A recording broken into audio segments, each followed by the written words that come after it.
Good morning, everybody. You are tuned to Computers 2K now on the Nissan Communications Network. I'm Anon, your host for the next few hours, along with Mike and Spence. Is it Sunday already? I'm sorry, I had the sound down. Oh, see that you turned the sound down on me. Yeah, I know. Mike, good morning. Hello. And Hello. Spence is here. And just say, let's finish the introduction to the show, and then we'll get to you, caller. I'm sorry. That's Gee, okay. I That's gotta pay okay. more attention. Just sit there. It's fine. Right. Our number is 919-518-9773. Computers 2K voice on Skype. And Bruce, Mike, did you say he's going to call in? He is en route, and he may give us an on-the-scene report from I-95. All right. And this morning's show is being brought to you by that VidBlaster guy, Tom Sinclair. And that vidblasterguy.com. The show was moved to Wednesday at 3 o'clock Eastern at thatvidblasterguy.com. And we have a caller. Good morning. Hello. Is that me? That is you. I thought maybe I'd get thrown off for calling at the wrong time. No. That's because I'm so excited. So I've got a problem with my word that's driving me nuts. Control Home brings up the find and replace thing. Control End works. okay. What So version of if I'm in a Word are you Word using? document and I hit Control End, it goes to the end of the document. Right. If I hit Control Home, it comes up Find and Replace. And it's one other thing it does that's weird is if I highlight something and then hit Delete, it won't delete it. I have to hit either the Enter key or the Spacebar key. Everything else works fine. All the commands work fine in Excel. This is part of Office 2003, by the way. Oh, sure. I don't have 2003, so I can't tell. You do? I do. So you're saying that if you type in a bunch of text on a document, and that if you hit Control Home, what happens? Correct. Okay, I'm going to actually do it so I give you the exact words. Mm-hmm. Okay, Control Home. First I'll hit Control End, and it goes to the end of the document. Yep. So that works. Control Home, though, brings up the Find and Replace box. That's the same as Control Find, H. Replace, Go To.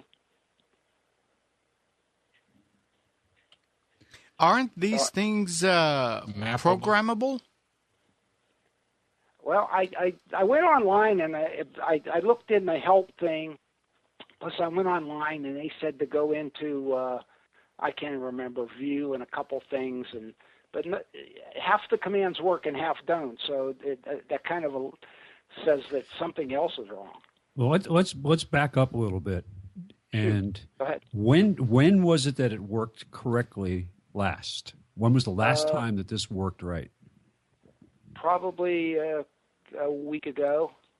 And since then, have you installed any new programs or made any changes to your machine or installed any updates? Unfortunately, I reinstalled Windows. And I reinstalled the whole Office. I reinstalled everything. Oh, so this is a brand new installation. This is not... Brand new installation. Okay. Now, I had one other thought, but it doesn't. I don't think it makes any sense. I also have WordPerfect X3 on. And I had done a find and replace on that because I'm able to do some things in WordPerfect that I can't in Word. And I'm wondering if somehow that corrupted it. But you realize you have to use a time Word machine to use WordPerfect, right? How's that?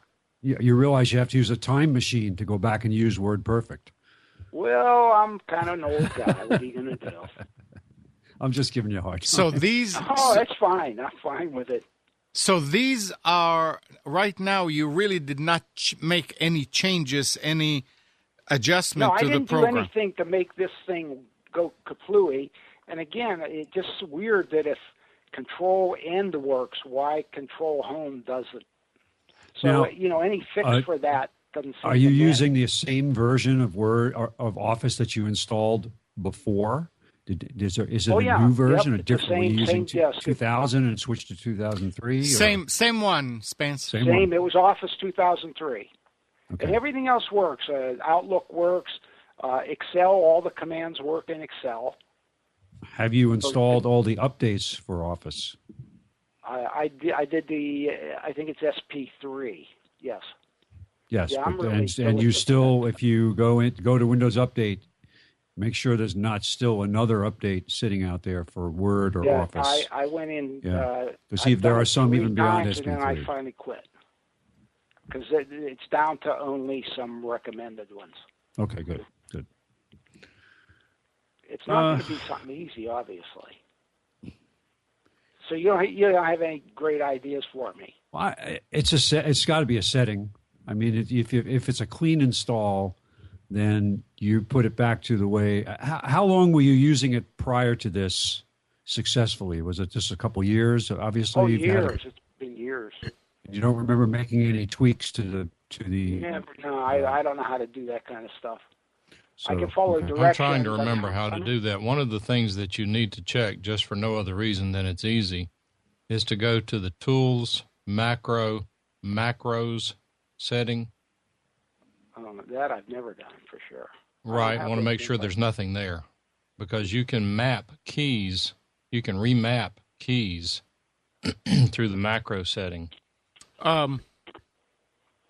Here's a guy. I'm just tools options. Where's macros? Right, and make sure there's nothing showing there. And then click on macros itself. Correct. Okay, it's all blank. Good. That means that you have not. Something's corrupt here. Wait a second. I heard WordPerfect a second ago, but I wasn't listening. Here's a guy that has the same problem, and one of the solutions is in Word. Click on Tools, Options, General, and uncheck the two boxes for WordPerfect Help and Navigation. Okay, one second. Tools, Options, not Customize. Options, General, and uncheck the two boxes for WordPerfect Help and Navigation. Let's see. Are they checked? Help for WordPerfect users is already unchecked. Navigation is still there. Let me unclick that. Uncheck that. That's probably going to solve it. Let's see. Control End works. Control Home. Aha. Guess what? It's not? It looks like it fixed it. I want to go to one other page just to kind of... Okay, and just to tell you, all I did is I went to Google and I typed in Control Home Word 2003. That worked. Now let me see if that takes care of the delete thing too. It will. That's probably what it is. It's trying to be compatible. You guys are amazing. Amnon's the amazing one. Yeah. It's the time machine. I'm telling you. Thanks an awful lot. I really appreciate it. Sure. You got to jump into the time machine and go back and lay off. It. This WordPerfect does something with the being able to print out your files, a long list of 900 songs that you can't do in Word that I know of anyhow. In other words, all the files, you can print them out, save them to WordPad, and then print them. The file names or the actual files? Just the names. So just a listing of files. Yeah, but that's great. I mean, you can't do that in Word, in Word. All right, listen, you've been a big help. I'm going to get off before I make a fool of myself. No, you're fine. Bye now. Bye. Gene, if you connect before we are live, anytime you go to the show page, you are going to see last week's show, and it's going to start playing automatically. If you go in when we're live, it should bring up the live show right away. So you must have come in before the live show reached the server. And we were like about 4 minutes late. So that's probably why you saw last week's. The chat is on Delta Force's server. So it's going to be live no matter what. Well, it's independent of the video. Hey, Mike. You hate Andrew? It's an inside joke. Okay. I don't hate you, Andrew. You get to know him better, you will. Oh, boy. All right. There was something here that I wanted to... And Spence, you said that you wanted to do the specials early. Yeah, sometime before 10. Okay. I came across this, and then I remembered something else that happened this week. There was a discussion that started in the IIB, and they were talking about new software like VidBlaster that we're using here that is free and so forth, and OBS or something like that.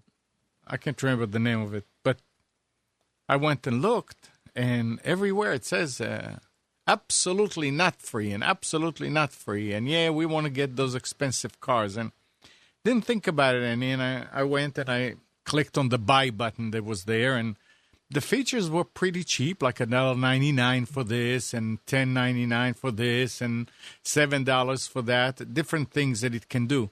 And when I was done, it was $90-some. And I said, hey, that's nice. But then I noticed that it also said a month. And I say, oh, forget about that. So I just went back on IIB. I said, great. You know, what am I missing? It's a fortune. And then somebody was saying, Amnon, it's April's Fool's. And the guys did such a nice job on the site that they went and replaced every place it says absolutely free to absolutely not free. And it was, and obviously the next day there was no buy button there. And when I went back, sure enough, it was just absolutely free and all that. But then yesterday I was reading something from the beginning of the week, and it went, Linus Torvald, the creator of Linux and a champion of free and open source software, has finally called it a day and has agreed to join Microsoft as the project head of the upcoming Windows 9 project. According to Bloomberg, Linus will be working on a new kernel designed for Microsoft that will make usually vulnerable Windows OS virtually impossible to be infected by viruses and malware. Hey, and I'm saying, wow, finally. And then I'm saying, wait a second, there's no way. And went and read a little bit more, and it was a April's Fool's thing. I think that Microsoft, number one, doesn't have enough money to do that. And number two, Linus would probably have to shoot himself in the head. You think about it. It would be such a departure from his whole personality. Oh my gosh. And he was a project head of Microsoft Windows 9. Yeah. That's so you can go in a room with Steve Ballmer and get right beating the crap out of you.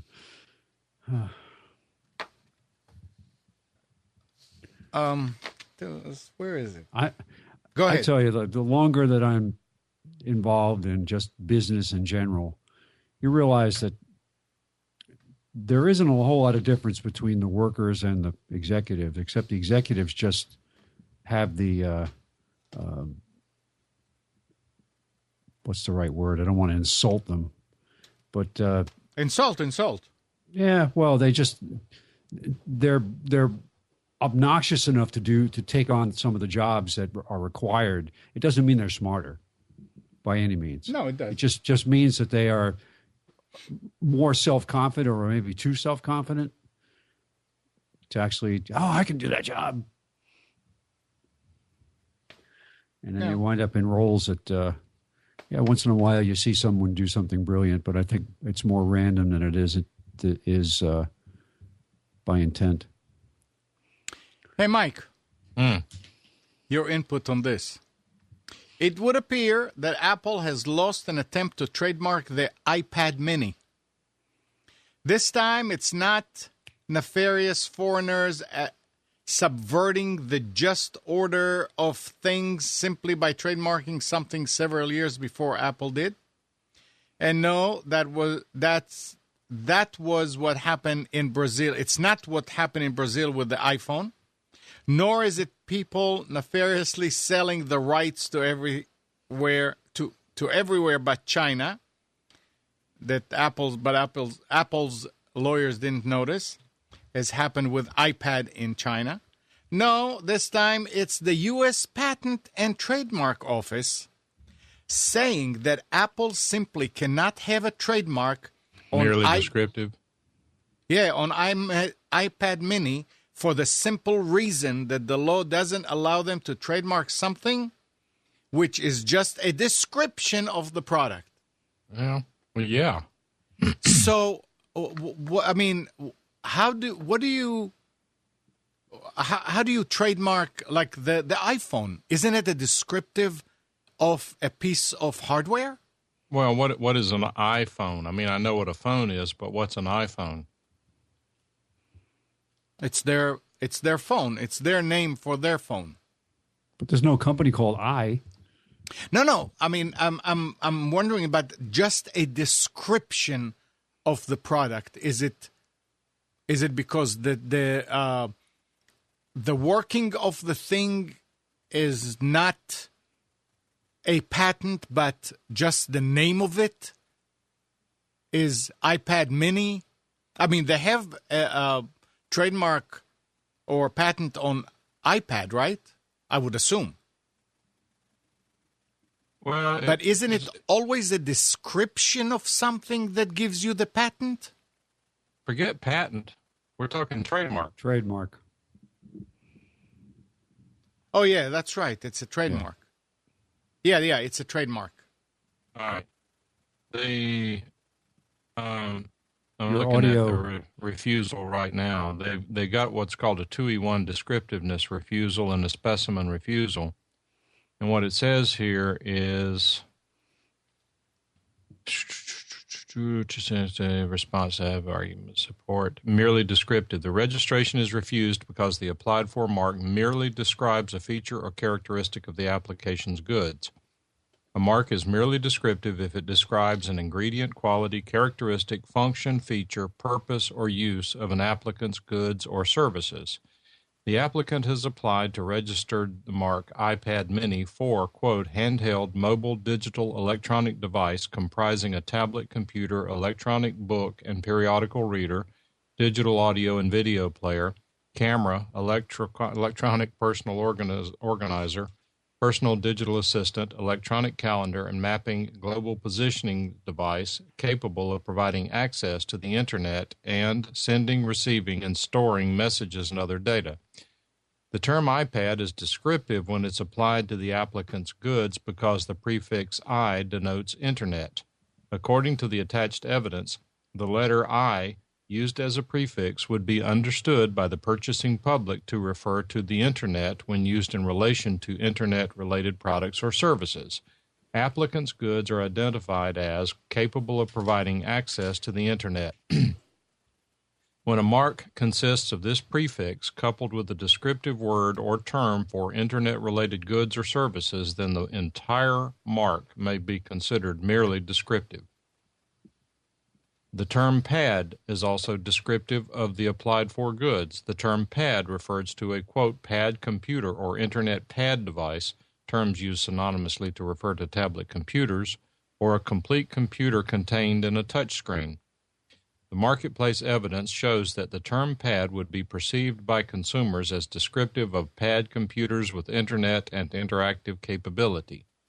Applicant's goods are identified as a handheld digital mobile electronic device comprising tablet computer. Then it goes into all the legal argument. I can put this But up. you know I don't what? know. You know what's funny about that is that their description of the use of I is incorrect, because I was there long before it was an internet device. It was an iPod. Had nothing to do with the internet. It wasn't internet capable. It was just a music player. No, So but that's what they call acquired meaning. True. But if you go back to the original meaning, and when Apple first trademarked the iPod name, it was not. They're saying, well, I means internet. No, that's not what it means. That's not what it originally meant, but that's what they're saying it means now. Yeah, I think Apple would argue that it's not the case. Well, of course they're going to argue, Yeah. but I mean, this attorney will probably be taken out behind the woodshed for arguing with Apple. It's just interesting. Oh, there's a How whole the lot more rules- here. how I posted the link to what I was just reading in chat. I don't know that it'll work. The website does not always work. If anybody clicks on it, see if they can see it. But what happens is if they are able to get a trademark for the word mini, then no one can use that word in conjunction with any computing device.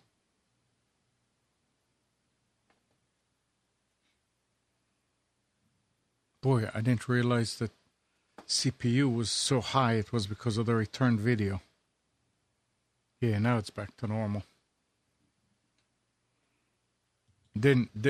Not bothering you guys that I'm not sending return video, right? I don't look at it. Yeah.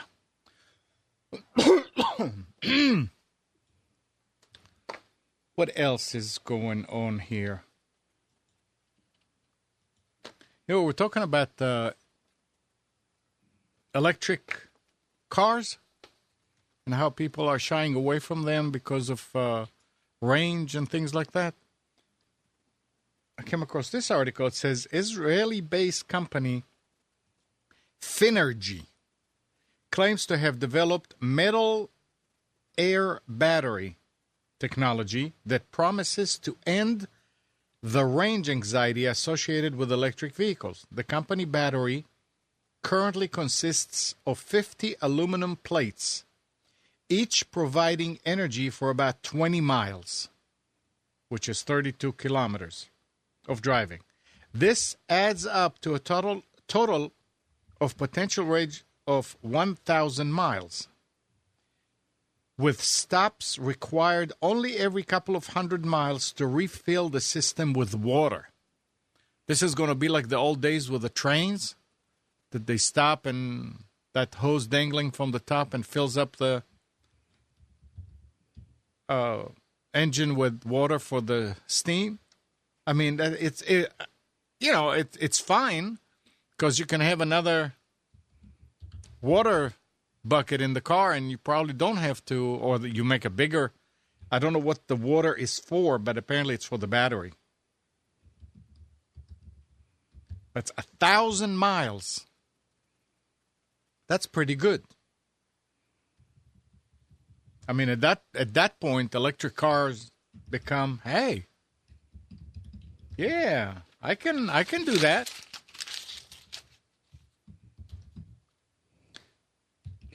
That sounds like an April Fool's joke. I'm sorry. I don't know. You just keep adding water to it. That's too easy. Well, we used to add water to batteries, remember? Oh, I know, but I mean, this is like you're refilling it with water to use. You put water in a car battery, you check it every couple of months. I mean, this is treating it as though it was a fuel. I don't know. It's called Finergy. PH. That'll be interesting to see. Finergy.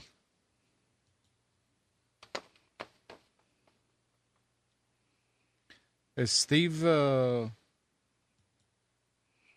Did you? Oh, sorry. Go ahead.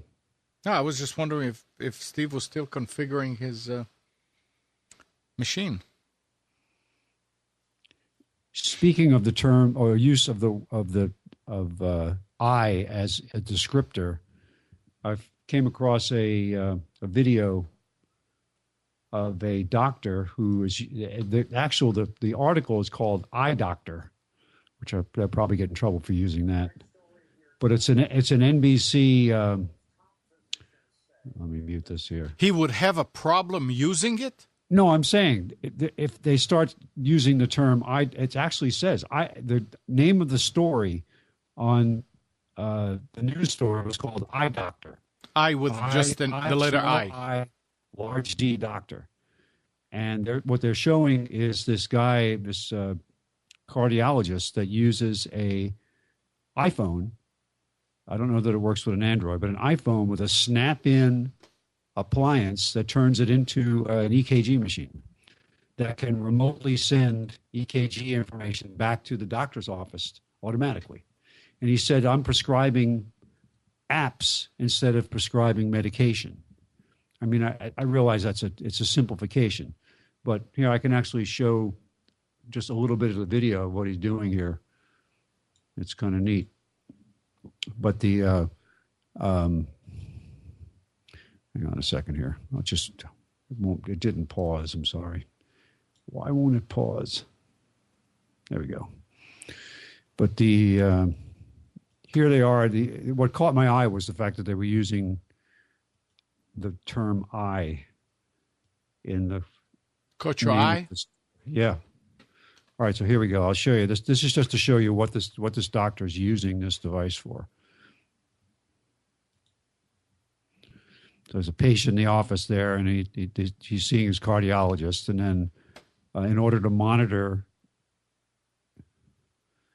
he snaps this thing onto the iPhone, starts an application up, and you just put your thumbs on these sensors on the back of the or you put your fingers on the sensors on the back of the phone. And it becomes an EKG monitor.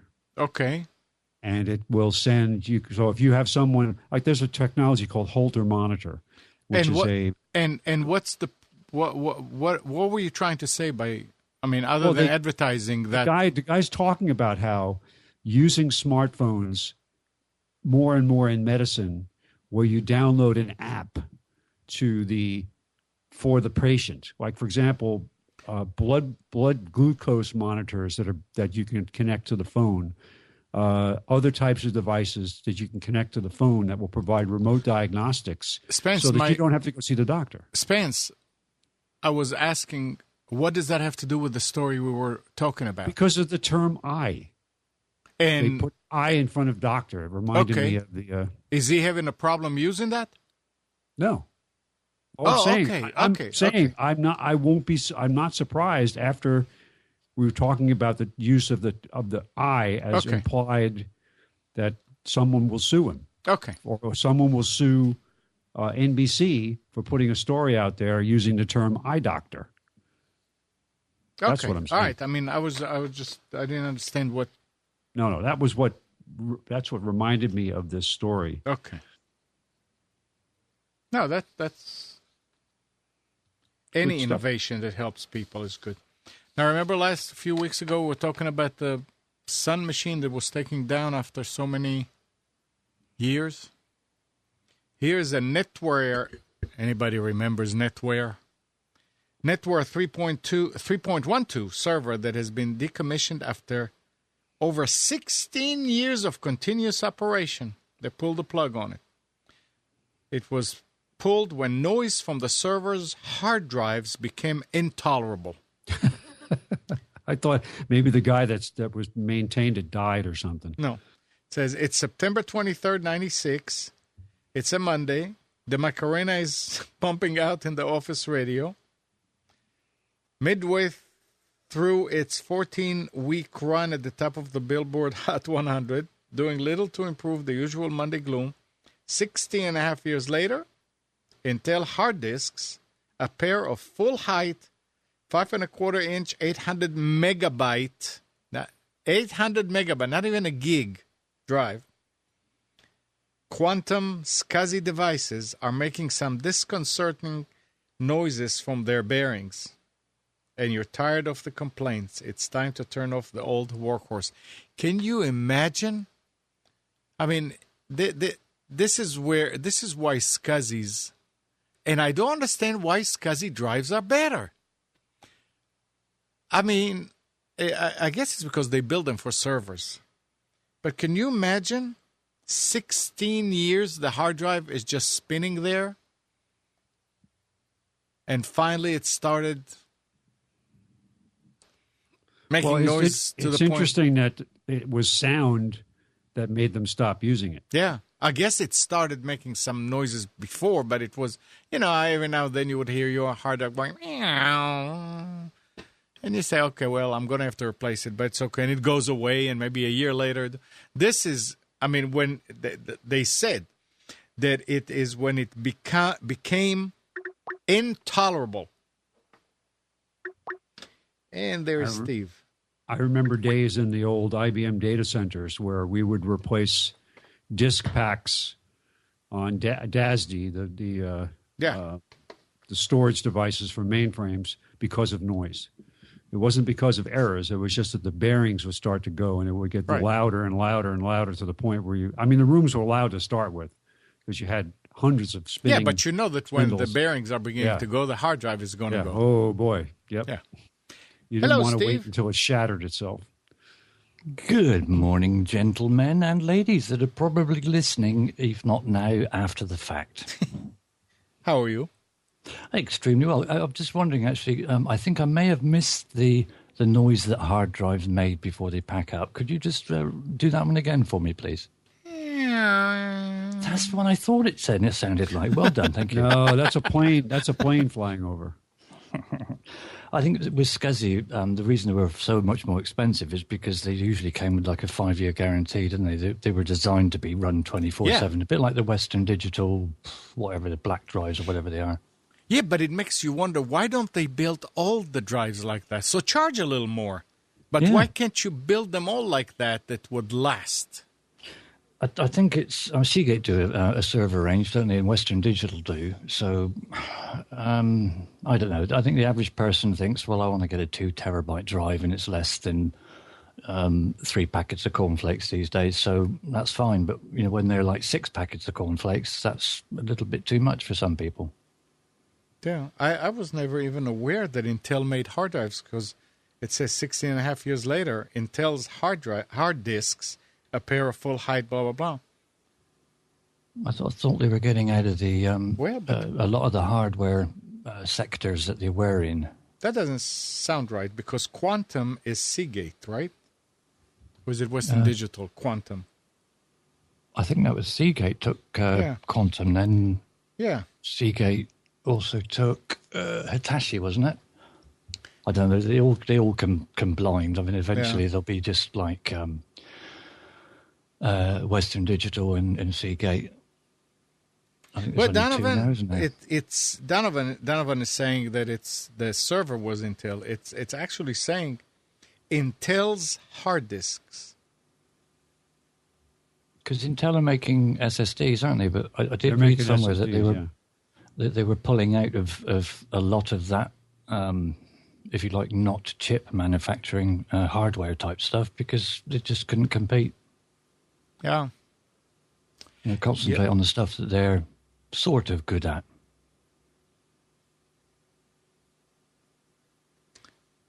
We don't want anybody that's sort of good at anything.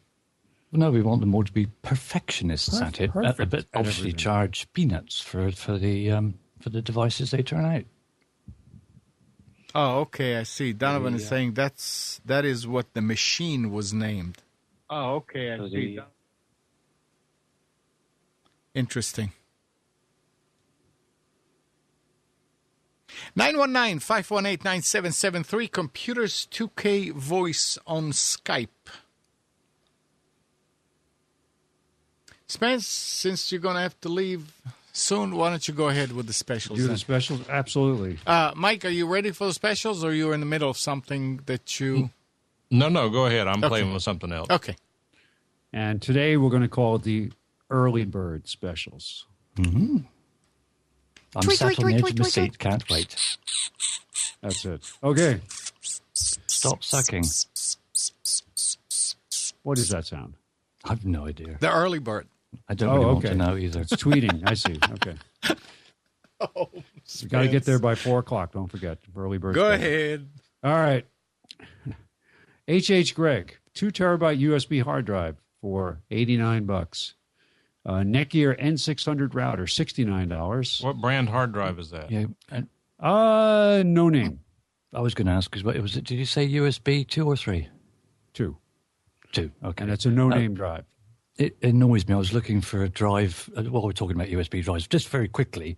The amount of manufacturers and websites that sell online that don't put whether it's a 2 or a 3, and until you actually physically go in and look at the page for it, that really annoys me. It needs to be in the description now that we're switching on to USB 3. That really is infuriating when it just says USB drive.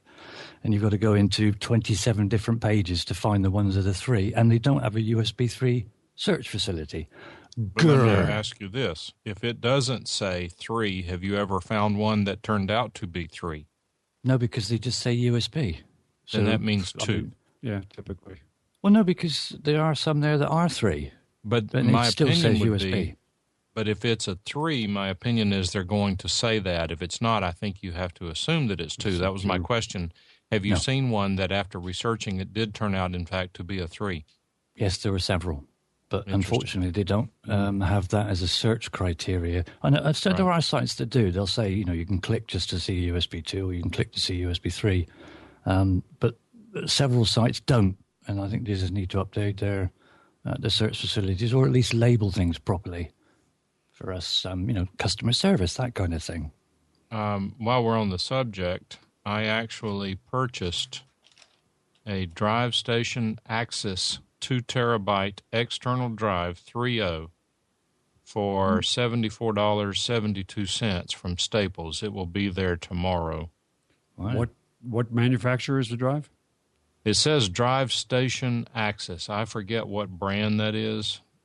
I intentionally bought a completely different brand because it's going to be used only for a tertiary backup, so that if all the Seagates and Western Digitals evaporate at the same time, this different brand would probably evaporate at a different time. That makes sense. But I had a coupon for $20 off, and then there was an additional $2 off on that one, plus tax was $74 for 2 terabyte 3.0 drive. That's pretty good. That's Buffalo technology. There you go, Buffalo, which is not an off-brand. I mean, should be a good drive. It's a reputable brand, yeah. Mm-hmm. But do they make their own drives, or they just make housings with drives in them? I thought. I doubt they make the drives, but they make. They're a big OEM. They probably make them for a lot of the other regular. They've been making high end. I mean, that was one of the first USB backup drives available. Was Buffalo. Yeah. Yeah. So they've been around a long time. Okay, so go ahead. I'm sorry. No problem. Sorry, I interrupted you there, but I just wanted to check. And that's the specials for today. Wait a minute. Okay, sorry, my mind. It was just, you only done 2. When it's your early bird special, you have the senior moments. You have to be careful. 19-inch LED monitor for $79, and they've got a 10-inch Android Jelly Bean tablet for $129. That's definitely going to be an off-brand, but hey, for $129, you use it for a year and you throw it away. H.H. Gregg, that's what that was. Office Max. They have a wireless HP color LaserJet with mobile printing. Half price, $165. Half price. And I've noticed several ads. What's that? Watch out for these because you have to make sure that you can afford the supplies later on. Supplies, yes. But there, a lot of today's ads say up to 50% off on HP printers. So not sure what they're trying to move, what kind. Obviously high-end ones. But before you go to buy, just go and search for the toner, for the different toner for that printer and see how much it is. Yeah, I know a lot of people that actually go and buy a new printer just to get the toner. So just be aware. At $165, it's probably worth it, depending on whether it's a starter toner cartridge or an actual. Yeah, it's always starter. Starter is usually pretty. Although my brother laser that I bought 2.5 years ago, my duplex laser wireless printer is still on the starter cartridge. So works really good. All right, Office Max. Continuing, Acer 15.6-inch AMD A8 quad processor laptop for $389. That's $140 off. Seagate 1 terabyte cloud storage drive, $99. Western Digital 1 terabyte portable USB 3.0, $89. There you go. That's interesting. It's a portable drive that's cheaper than a USB drive. 22-inch LED monitor for $109. A 23-inch monitor for $129, a 24-inch monitor for $149. I'm seeing a lot of the monitor prices. Used to be Tiger Direct was the ones that had the cheap monitors, so just Acer and other brands. But everywhere now, the prices have come down on monitors significantly. APC 750 VA battery backup, $89. That's $20 off regular price. 500 gig USB 3.0 portable hard drive, $59, save 10. And that's, again, a no-name brand. That's at Office Max. At Tiger Direct, they've got, Amnon, here you go. You got to buy this now. The price has come down. Covert Video Watch. It's got 4 gig of built-in memory. It's waterproof, and it will record up to 2 hours of video. $49. 27-inch LED monitor for $199, 16-inch LED monitor, $69, 23-inch for $129, and a 24-inch touchscreen LED monitor for $349. There you go. You could set yourself up with Windows 8. Acer 15.6-inch i3 laptop for $379. They've got an i5 laptop for $479. Here's something we haven't heard from in a while. Clear, what used to be, what was their original name? I'm not the wireless provider. Clear something. It was not just Clearwire. Clearwire. Yeah. So now they're advertising. They don't tell you what the monthly fee is, but they do say you can buy the Clear mobile hotspot device for $44.99, no contract, unlimited data. But it says in the fine print, it says check inside for prices or something like that. So they're not telling you what the prices are. You can look that up. But if Clear offers a mobile hotspot, $44.99, that's nothing to buy it. But if they've got a decent deal on unlimited for a mobile hotspot like that, that is a good deal. I mean, I don't know what it costs. I think I read it, and I think that the limits were ridiculous, that it's not worth it. Well, it says unlimited. Yeah. Well, okay. Subject to terms and conditions. I mean, you're here now. There's a new, somebody's got a car that's coming out that's going to have, actually I had it in, hang on a second here. There is a new a car manufacturer that has announced how they're going to offer 3G, unlimited 3G in their cars. You buy it, it's built in. 3G Wi-Fi built in. Very interesting. That means you'll be able to hear every third word. Yep. But I was listening to a tech broadcast last night. I think it was called Into the Future or something like that. I'd never heard it before. It was on the radio in the evening. But listening to them talk about how, you want to travel with your kids with these new, they have some new devices out there that are, they're like smartphones, but they're not phones, that are gaming devices, but they're controlled by parents. They can see everything the kid downloads, everything they see, everything they buy. They set up a special account for kids to buy apps. It's all controlled. But he said, and that you could buy your Wi-Fi, your portable Wi-Fi device, and the kids could be connected in the car as you go on vacation. It's like, oh yeah, that'll last. That'll go real good when you get the $500 usage bill. When you exceed your 3 gig or 5 gig or whatever. Okay, so continuing with Tiger Direct, the Clear mobile hotspot, $44.99, no contract, unlimited data. Haha. See how that goes. 8 gig notebook memory, $54.99.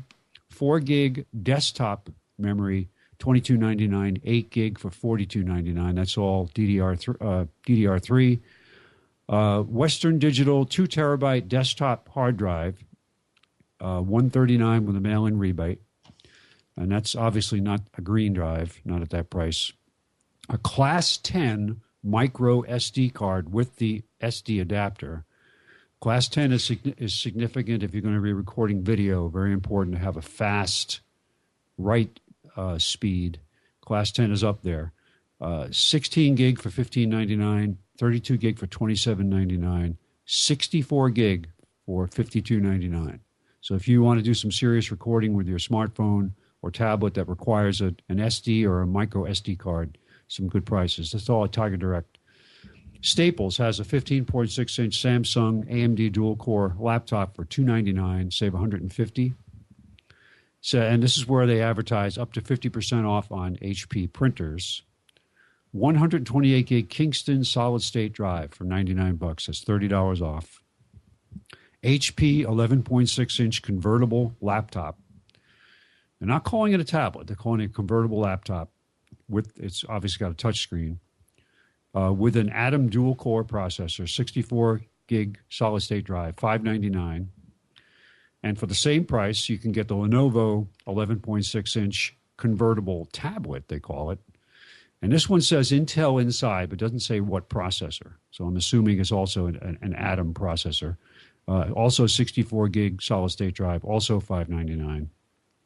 They have a Logitech K360 wireless keyboard. This does not include a mouse, but if you've already got a mouse you like, wireless mouse, this is a good way to add a wireless keyboard. $19.99, save $10. This is at Staples.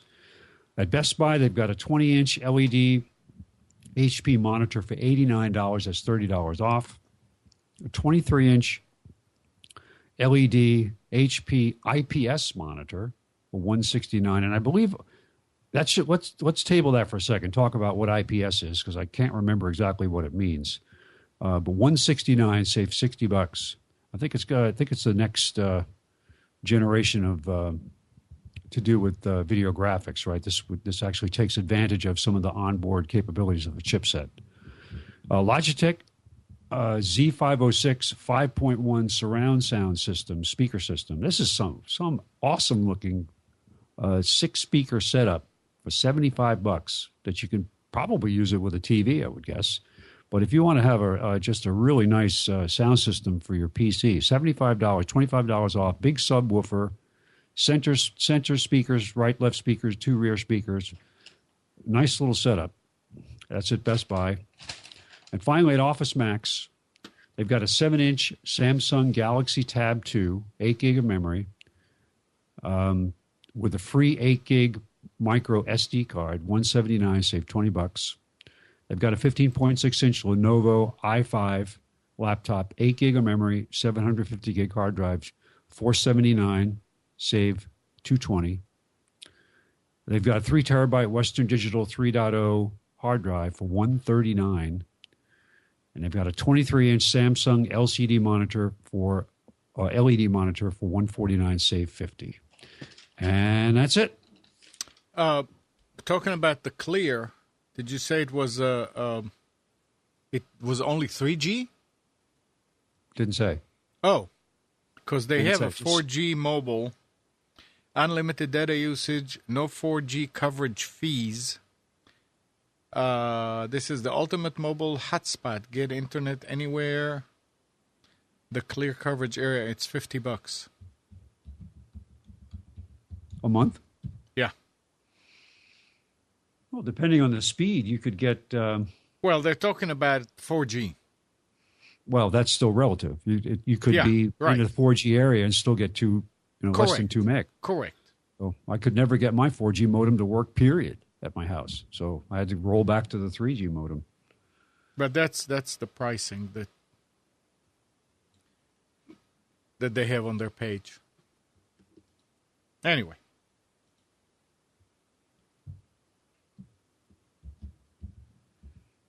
Thanks, Spence. No problemo. Thank you very much.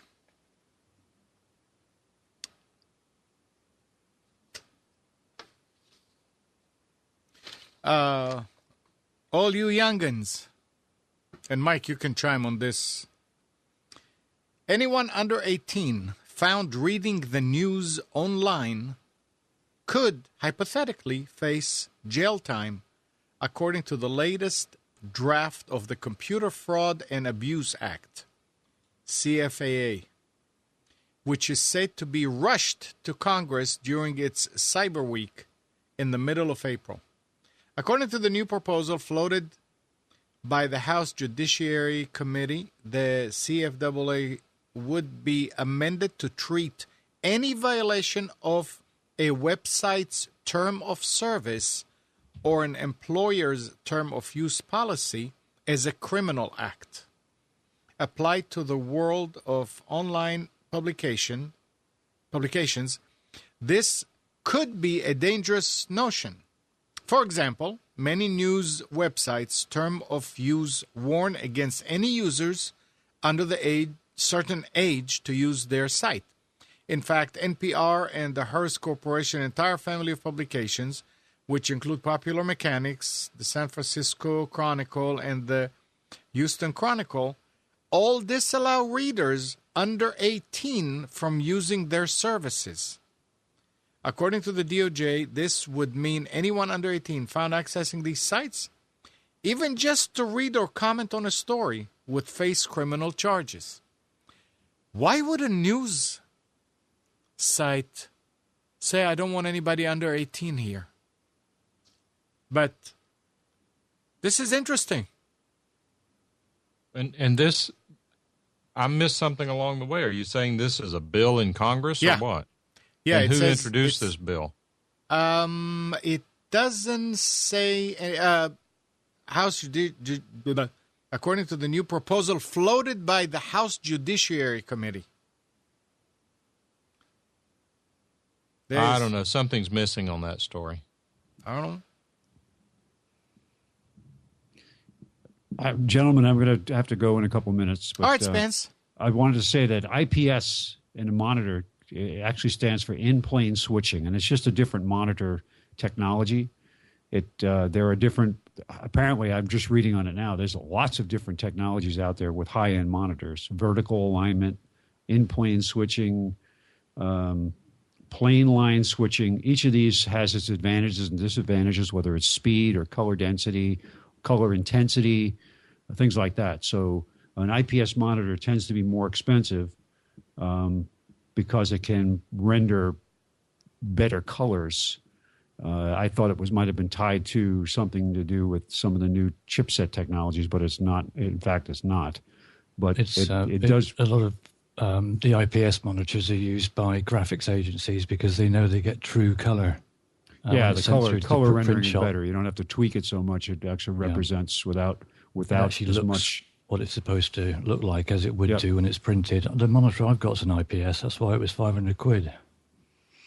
So they're coming down in price, which is good. But they say that they're all the different true color technologies that are out there, whether it's vertical alignment or others, that IPS is the slowest of the three that they mention. But still, they said plane line switching technology offers the best viewing angles and is used in a lot of tablets. But vertical line alignment gives better color reproduction, but is very expensive. Very fast response times, but very expensive. So, IPS is the oldest, I think, of them, so that's why it's the cheapest of them all. But, I suppose it'll be overdone by the other ones eventually, but at the moment that's the entry-level ones. I think when I got this one, that was all there was. If you wanted a better, higher definition and a more true colour monitor, IPS was it. But then I've had this one several years, touch wood. Don't want to break them down, thank you. Well, everybody have a great week. I will in a couple. Thanks for the special, Spence. Call back in a couple hours, depending on how things go with these projects I'm working on. So, take care. Brush your hair. All right. Have a good day. Take care. Have a great week. Bye. I think the main reason for the below 18 years is that they don't have to mess around with things like copper and getting parents to agree with signing up and this, that, and the other. There's a huge amount of less work if you make it 18 and above. You don't have to adhere to so many laws and make sure this is in place and that's in place. Heck of a lot easier. Well, It depends if you want to micromanage everything to do with the site that you have, or just have a basic terms of service to say, right, over 18, that's it, and you can dispense with a huge amount of messing around. That's why a lot of forums, you have a copper request, but 9 times out of 10, 99 times out of 100, I imagine, most parents couldn't be bothered, and kids obviously wouldn't get the parents to do it anyway. But then all you got to do is click the box to say, yes, I'm 18, and you could be lying. Right, but I mean, it's just, first of all, why would they say that we don't want anybody under 18? Come on, I mean, high school kids always need to go and do reports and things like, especially if they're into civics. And so why stop them from going to your site? They're not really, are they? Because they're just saying that as far as the legality-wise goes, we don't allow people under 18, but anyone's going to click a button to say, yes, I'm over 18. No, I understand, but why would you even think about putting there, I don't want anybody under 18? You absolve yourself of any responsibility should loads of, 10-year-olds, 12-year-olds come in, and they can sort of say, well, it's in our terms of service that it's over 18, so, we can't help if they click a button to say they are. Good point. Yeah. Everybody... well, it's like terms of service as it is. Most people click the button, yes, I've read and agreed to. Well, who's going to sit there and read 27 pages of TOS? It's mental. People just want to get in and do what they want to do, so they just click past and they think, I can't be bothered. Well, it doesn't take longer to police, Lee, because they've lied in order to gain access. So it's their responsibility. As far as the site owner is concerned, well, they must be over 18 because I've told them they can't come in if they're less, and they've clicked to say they are. So, people don't lie, do they? No. Especially kids. Puppies is asking, how can she hear radio and see her Singapore podcast on our email? I don't understand. On my iPad or Android. If it's on iPad, it will probably be Flash, and Flash can't be played on an iPad. Android you should be fine with. You may just have to download the plugin. I guess she's talking in general to listen to radio. Yeah. It depends how it's streamed, really. If it's being streamed via Flash, that's a no on an iPad. And if it's on Android, you should be fine for getting a Flash plugin. Stop moving, Amnon, and it won't hurt so much. Yeah, I know. It's just when I sit. It's just when I sit for a long time with my leg in one position. Then when I move it, it's it doesn't hurt. It's just not comfortable. Like a bit of an aching jab. It's an ache, yeah. Yeah. No, it's a lot better now. That's good. And podcast. I imagine that you're trying to say podcast. That's what I guessed. Yeah, a portcast and podcast. I think you probably mean podcast. But even if I get the flag in, I can't see podcast. Well, if it's on an iPad and Flash, she's not going to see it. No. Yeah, if you've got an iPad, if that's on the iPad, you're not going to if it's using Flash to play the audio.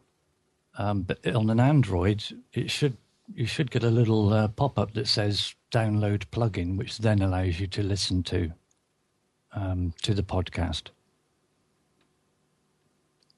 Which site is it that you're going to? That would probably be help, because I could see what the content is that's coming in. But I can't see TBN. I don't rightly know.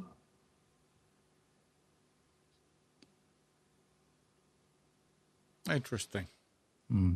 Dirty boxes, why aren't you calling in? Rectify that mistake immediately, please. Is that what it is? It's a mistake? It has to be a mistake, yes. It did not say plugin that I need. If it's an iPad, then you probably need to go back into the Apple store and let them show you there, because I don't know how to use an iPad. I've never touched one as far as I know, and I certainly can't provide you with any guidance on how to solve the problem. I haven't either, but I think Mike's got a very good point there, really. If you can go into the Apple store and show them the site that you're trying to get to, hopefully they'll be able to explain it to you, why you can't get to it and what the solution is. Probably would be paid about an 2 or 3 Android times device. the price to be able to get the support, so go take advantage of it. I guess Dirty Boxes doesn't want to call in. Could well be. Hello, everybody. It's the Lone Squirrel. I'm here to tell you all about Lee Brown and about his show called Dirty Boxers and where this bloomin' numpty may be found. See, dirtyboxers.net is the place where you can scam an array of blue or DVD. Just click the black button and you will see. For tongue-in-cheek and geeky chic, just listen to Lee 5 days a week, 9 a.m. in the EST. Just whisk your way to NAG Radio or NoAgendaStream.com. Yee-haw! Oh. Yeah, as my dad would say if he's listening to country music, mighty fine. Mighty. Mighty fine. Mighty fine. Yeah. I've had fun. Well, not fun, I wouldn't call it really. I went for a dental appointment on Wednesday, and I have a couple of teeth that are capped. Long story short, I had a massive car accident when I was 20 and smashed all my teeth up, broke my jaw and smashed my skull and all sorts. Anyway, so yeah, mashed my teeth up pretty bad. Not that us English have got, fantastic dental work anyway, but anyway, that's the American jibe out of the way. You're lucky. You're lucky. Mike is busy. Yeah, I dare say he'll come back and for say you. something. Ooh. Where'd that come from? Right here. Wow, what are you doing? Oh, I'm playing with something. So I have a question for you. When you go to the dentist, do they light you up with x-rays every time? no. They do here. Right. They used to go, it was a phase that, I go every 6 months for a checkup. And there was a period probably of about a year and a half where they did every single time. And then there was a public outcry or something where they were sort of fleecing the National Health because they were doing these x-rays all the time. And the government stepped in and said, look, you've got to pack this in because it was costing them a fortune. I don't think, granted, it may be nice. Can you guys hear me okay? Yeah, it sounds like a phone, but I'm on the phone. I know. It sounds... it is. Yeah. But the level's okay? Yeah. A little bit distorted around the edge, but I think that's only on the odd word here and there. That's through TalkShoe. Oh, okay.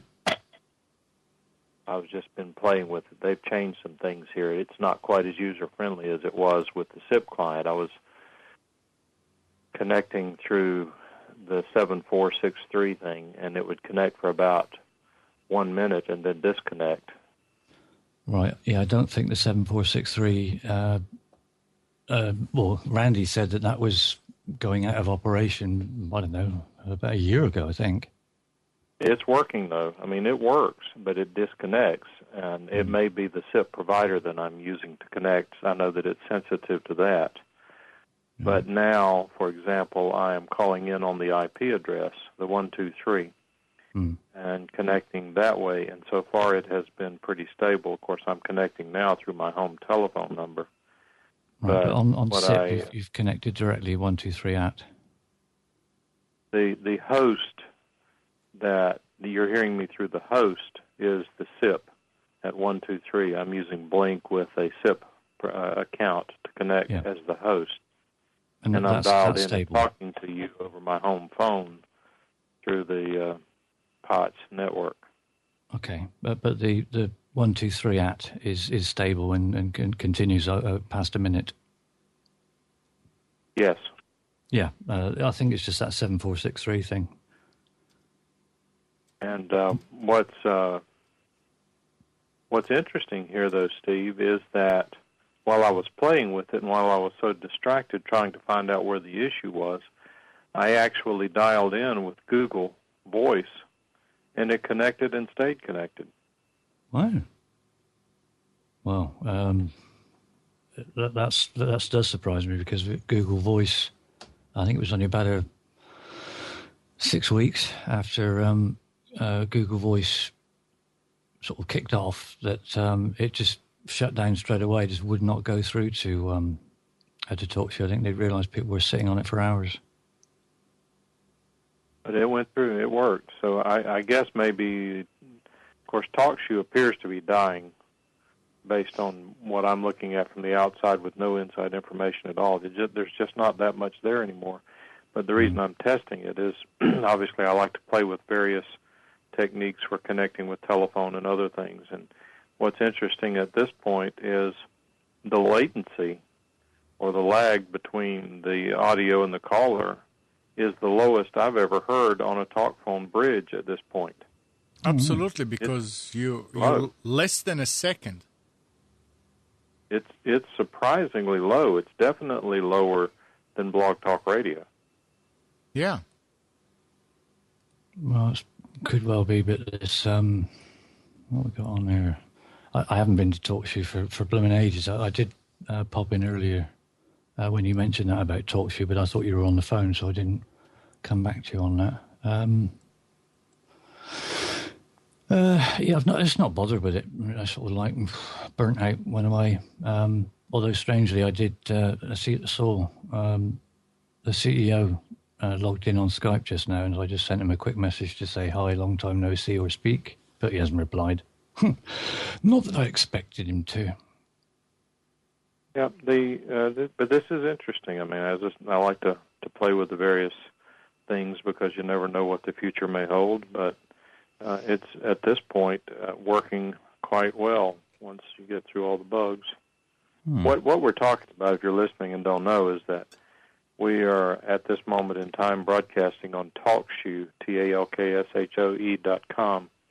If you go there and click on the Live Now button, you will see Computers 2K Now, and it's a telephone bridge. You can dial into it, and I could actually put the call on the air. I don't want to do that. I'm just playing with it now, but it could be used as a dial-in if you have a podcast or internet broadcast and need a telephone bridge.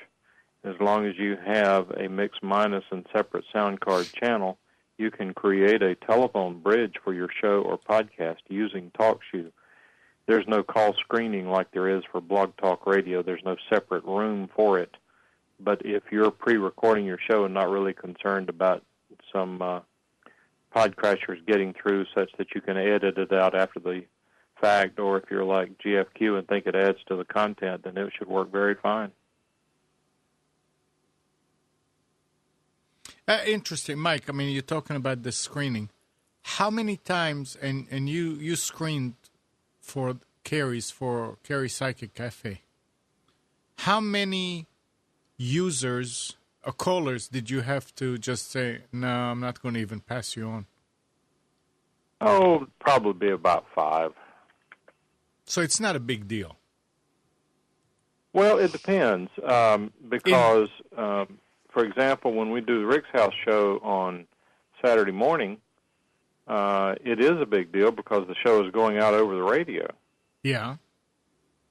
And the FCC has cracked down on some of these profanity things, so we have to be very careful about who we put on. I think it would be very important there. But with regard to this show, somebody calls up and pod crashes, and, we call them a jackass and move on.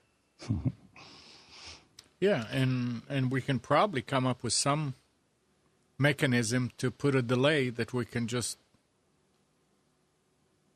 like a dump. Well, no, it's hard to put a delay. Hold on a second to get rid of this. I don't know. You don't really want to make it too complicated. Make it as simple as possible. You're right. I mean, yeah. If anywhere that's accessible to the public, and including things like what you're doing here, you're going to have some numpty that's going to call in just to disrupt it and think, yeah, I managed to get through or whatever. It's inevitable, unfortunately. But as long as you've got that sort of mute button and you're, hovering over it, just in case, they're not going to get much out, are they? Exactly. And whenever we do that, Mike, I actually have the cursor right over the hang up button, and that's why sometimes a caller will get hang up before they should, because I'm tentatively poised. Yeah, it's like you're getting ready to, and you're right there, and bam. Yep. Puppies, I don't think we can help you with your problem because we don't use iPads. The answer to your question is it sounds like you're having a problem trying to access sites and sources that use Flash. The iPad is not capable of handling Flash, as far as I know. It's a generation behind the rest of the world in that it doesn't use Flash. Boy, I know people love that one. Well, Mike, let me tell you something. Last week when I was over at Marshall's, they have iPads, and I could watch the show. There are hacks, as I understand it, that allow you to cheat, and actually what these are is interpreters. They interpret, they translate it or transcode it between something and something. And if you're a techie and want to get into that, go for it. I wouldn't waste my time. I mean, somebody may have done it for him. And there are plugins, or not plugins, there are apps. Like there's a YouTube app that allows you to watch YouTube. Right. But, I mean, I just don't keep up with the iPad. I don't know anything about it. I don't want one, don't need one. I've got a Kindle Fire HD that does everything I need it to do for remote computing and more. And when you go and buy an iPad, you pay through the nose for it, and part of what you pay for is support. If you have a problem with it, you need to go in to either talk to one of the geniuses or one of the idiots in the Apple store, depending on whether you stay in the front of the store or the back of the store, I guess. And they will tell you how you don't need to go to Flash sites and how wonderful they are because they chose not to include it, and you should be thankful that you can't go to those sites. So, yeah, they would say that kind of in not so many words. I don't see Nick here this morning, is he? Yeah, he was up late. Okay. He's showing his, I don't think he ever turns his Skype off, does he? But he is showing as online in my contact list. But that's, yeah. I mean, I show up 24/7. That doesn't mean that I used to, don't anymore. I just sign in when I want to sign in, and invariably I've quite often sign in invisible anyway. Incognito. Incognito? Mm-hmm. And Tom Sinclair is online, too, it shows in the contacts. Is Tom here? No, he's not. Maybe he's listening on the road. I don't know. How about Andrew? Is Andrew still here? He said something earlier, didn't he? Hi or whatever. I can't remember right at the beginning, wasn't it? Yeah. Oh, he says, Amnon hates me. Oh, and Mike hates me.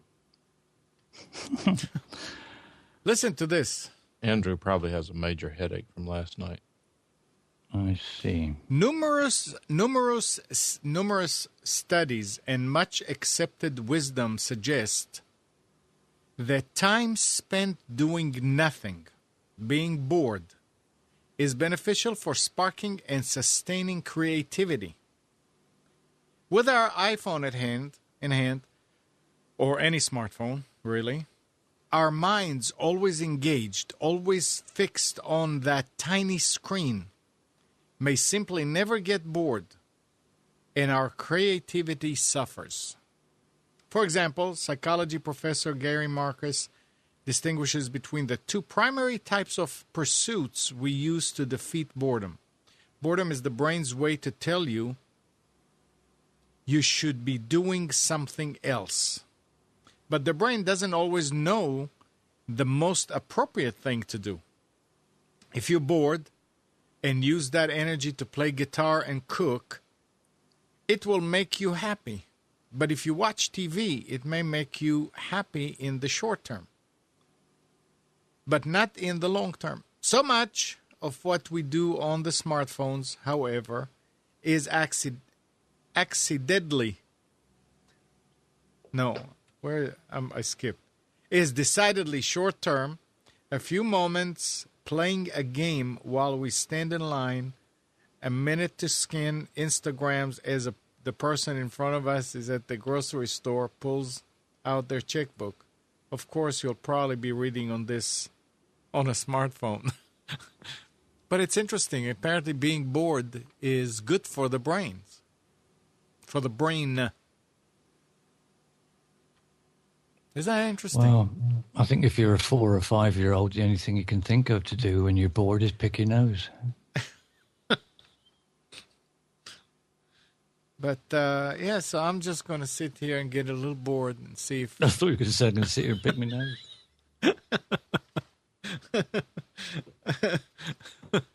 Oh. Mike, what are you doing? Unfollowing somebody on Twitter. Oh, okay. I didn't. No, I actually... He's bored. You see, when Mike is bored, he goes to Twitter. So you see how it works? No, not actually. What the heck is this crap? I actually had an interesting experience a number of years ago about this boredom thing. When I'm trying to remember what year it was, but we were in business for ourselves, and when you're in business for yourself, you really burn the midnight oil. It really takes a lot of work. If you think it's hard working for a company, you try working for yourself. And what I did was we took a vacation to Hawaii. When we got on the airplane, I was mentally and physically exhausted. I was totally burned out. And when we got to Hawaii, of course, the major time change. It's like traveling to the UK. Your body just completely checks out on you for a while, meaning that what happened was we tried to go to bed at a decent time, but I woke up, I guess it was 3 o'clock in the morning. I was wide awake, and I don't sleep very well. I don't change time zones well at all. My wife can sleep sitting up, but so anyway, I got up. And this was about 3 or 4 days after we got there. And I don't know what happened, but all of a sudden we had been out, we'd been around, I was getting relaxed. And I sat there, and honest to goodness, for about the next 4 hours, I sat there with a legal pad writing down everything I could think of. Just all these thoughts just flowed out of my head. And I literally filled up 2 legal pads with thoughts, information, lists, things that needed to be done, things I'd done, things I wanted to do. And I have never had such a cleansing experience like that since then. It just something happened, and it just all flowed out. I don't recall whether I did anything with the information, but it sort of verifies what you're saying, and that is that when you get bored, your brain is going to do things on its own and lead you in a certain way. Bottom line is, I think you have to get bored from time to time to let your brain do what it's supposed to do. And speaking of which, as we all get older, we talk about, we must be losing our brains because we're not remembering things like we used to. Our memories are not as good as they used to be. Well, that's definitely true. Your brain doesn't work as well as you age. But let me, one of the things I thought about, and I ran into this past week because of some work that I was doing, cleaning up hard drives and things. I'm sitting there going through old hard drives with files on there that I created 6, 7, 8, 9 years ago. As I look at those file names, I can almost to a file tell you what's in that file, what it was created for, when it was created, why I created it. Now, if you think about that, every one of those files has one little pigeonhole occupied in your brain. When you look at it, when it says FCC proposal, oh yeah, that's the one where they're going to open the petition window for rulemaking to create low power FMs. That's already in your brain. 100 years ago, what did you have to occupy those pigeonholes in your brain? The names of the presidents, what you read in a book. 400 years ago, it was biblical passages and things of that nature that you would memorize.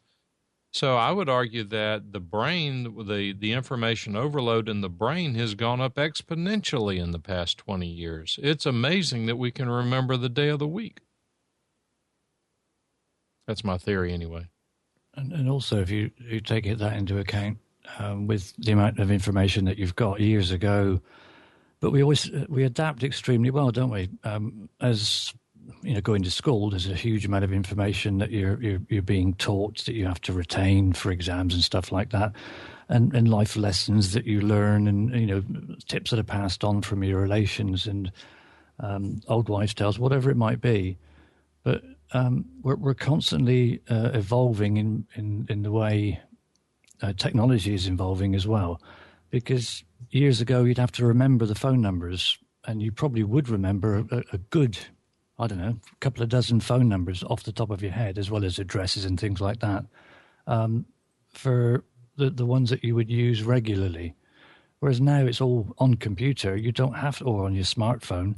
You don't need to remember a phone number anymore because it's, quick dial 3. Or like now, you don't even need to remember your own phone number. So when somebody says to you, what's your cell phone or your mobile number? Hang on a minute, I never ring it. And you have to actually look at it to remember what the number is, because you don't use your memory for that kind of thing anymore, because it's all stored on computer. So we are adapting with it as well. What scares me is the amount of stuff that is not being passed on from father to son, or from granddaughter to from grandmother to granddaughter, that kind of thing. A lot of the stuff that traditionally has been passed down from generation to generation, including all the skills and everything else, they're just going by the by, and that really worries me, actually. And do you stay awake at night worrying about that? I wouldn't say necessarily about that, but it could possibly come into it occasionally. I quite often stay awake of a night time because I can't go to sleep, and then I can't switch my head off. Speaking of switching my head off and staying awake till late, I haven't been receiving any of the Google Hangout things. Have you been doing them recently? Actually, they've been doing them every week, and I haven't been receiving them either. They are blaming Google for the problem, but I think you and I just haven't been being invited. Right. Because I know you mentioned it last week, or the week before possibly, and I go through phases of some nights I'll just keep taking a sleeping tablet until I just stay asleep. Other nights I just, if I do take an extra one, I can't. So I'll wake up at 3 o'clock in the morning, and if there is one on, then great, I'll come and join it. Like a couple of times last week, this is the reason I'm asking, is I was awake about 2-3 o'clock in the morning, thinking I can't go to sleep. Went and had a look, thought, there's not even a blooming Hangout on. Yeah, it'll put you to sleep.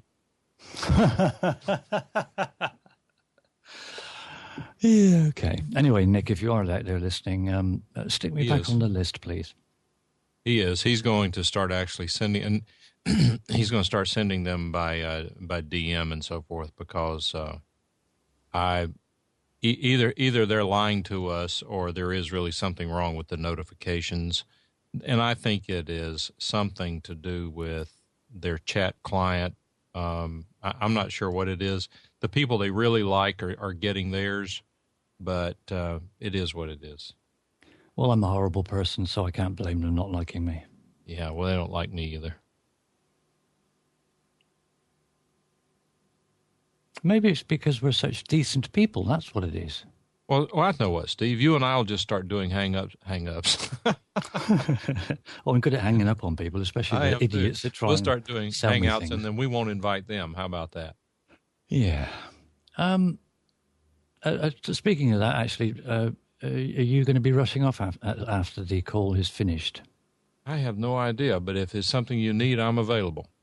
Oh, it's not a need. It's just something I wanted to throw at you an Amnon 2 if you're available for a couple of minutes after the call has ceased. Then yes, we are available. Awesome.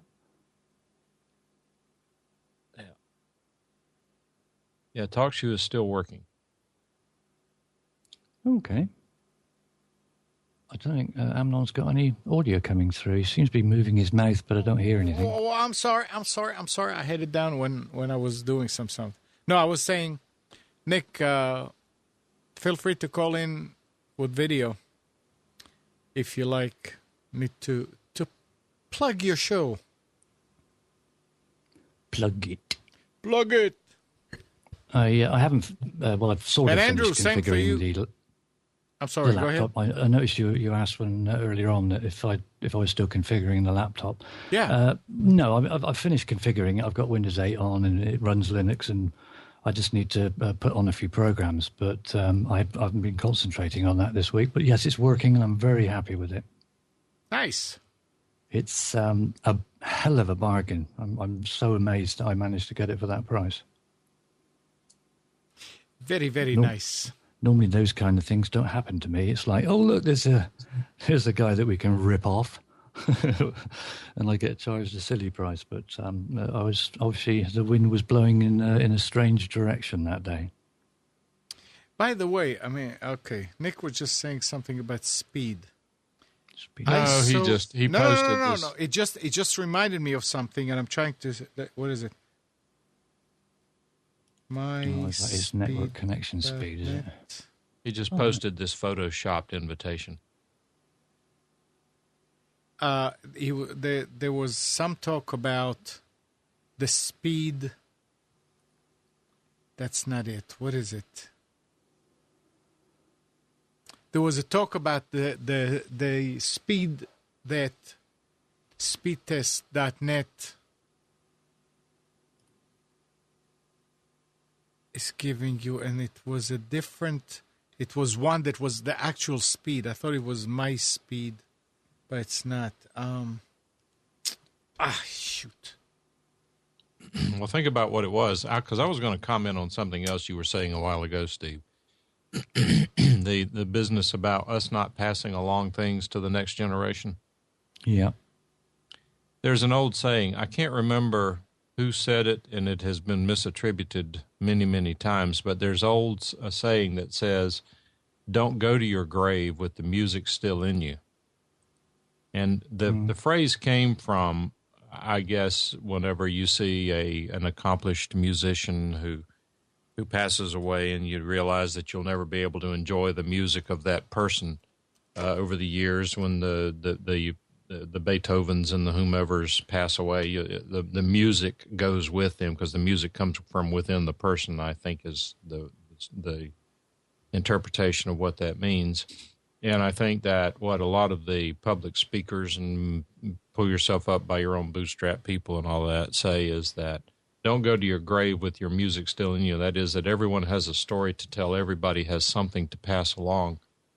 And one of the things that I have observed as I have gotten older, and boy, this is kind of deep, so bear with me for a moment, but I would like to hear your input on it, is I've noticed particularly some people now who are quite elderly, who are probably on the level of genius. They have so much life story and life information and life skills that I would kill to get, that they're just not interested in passing along.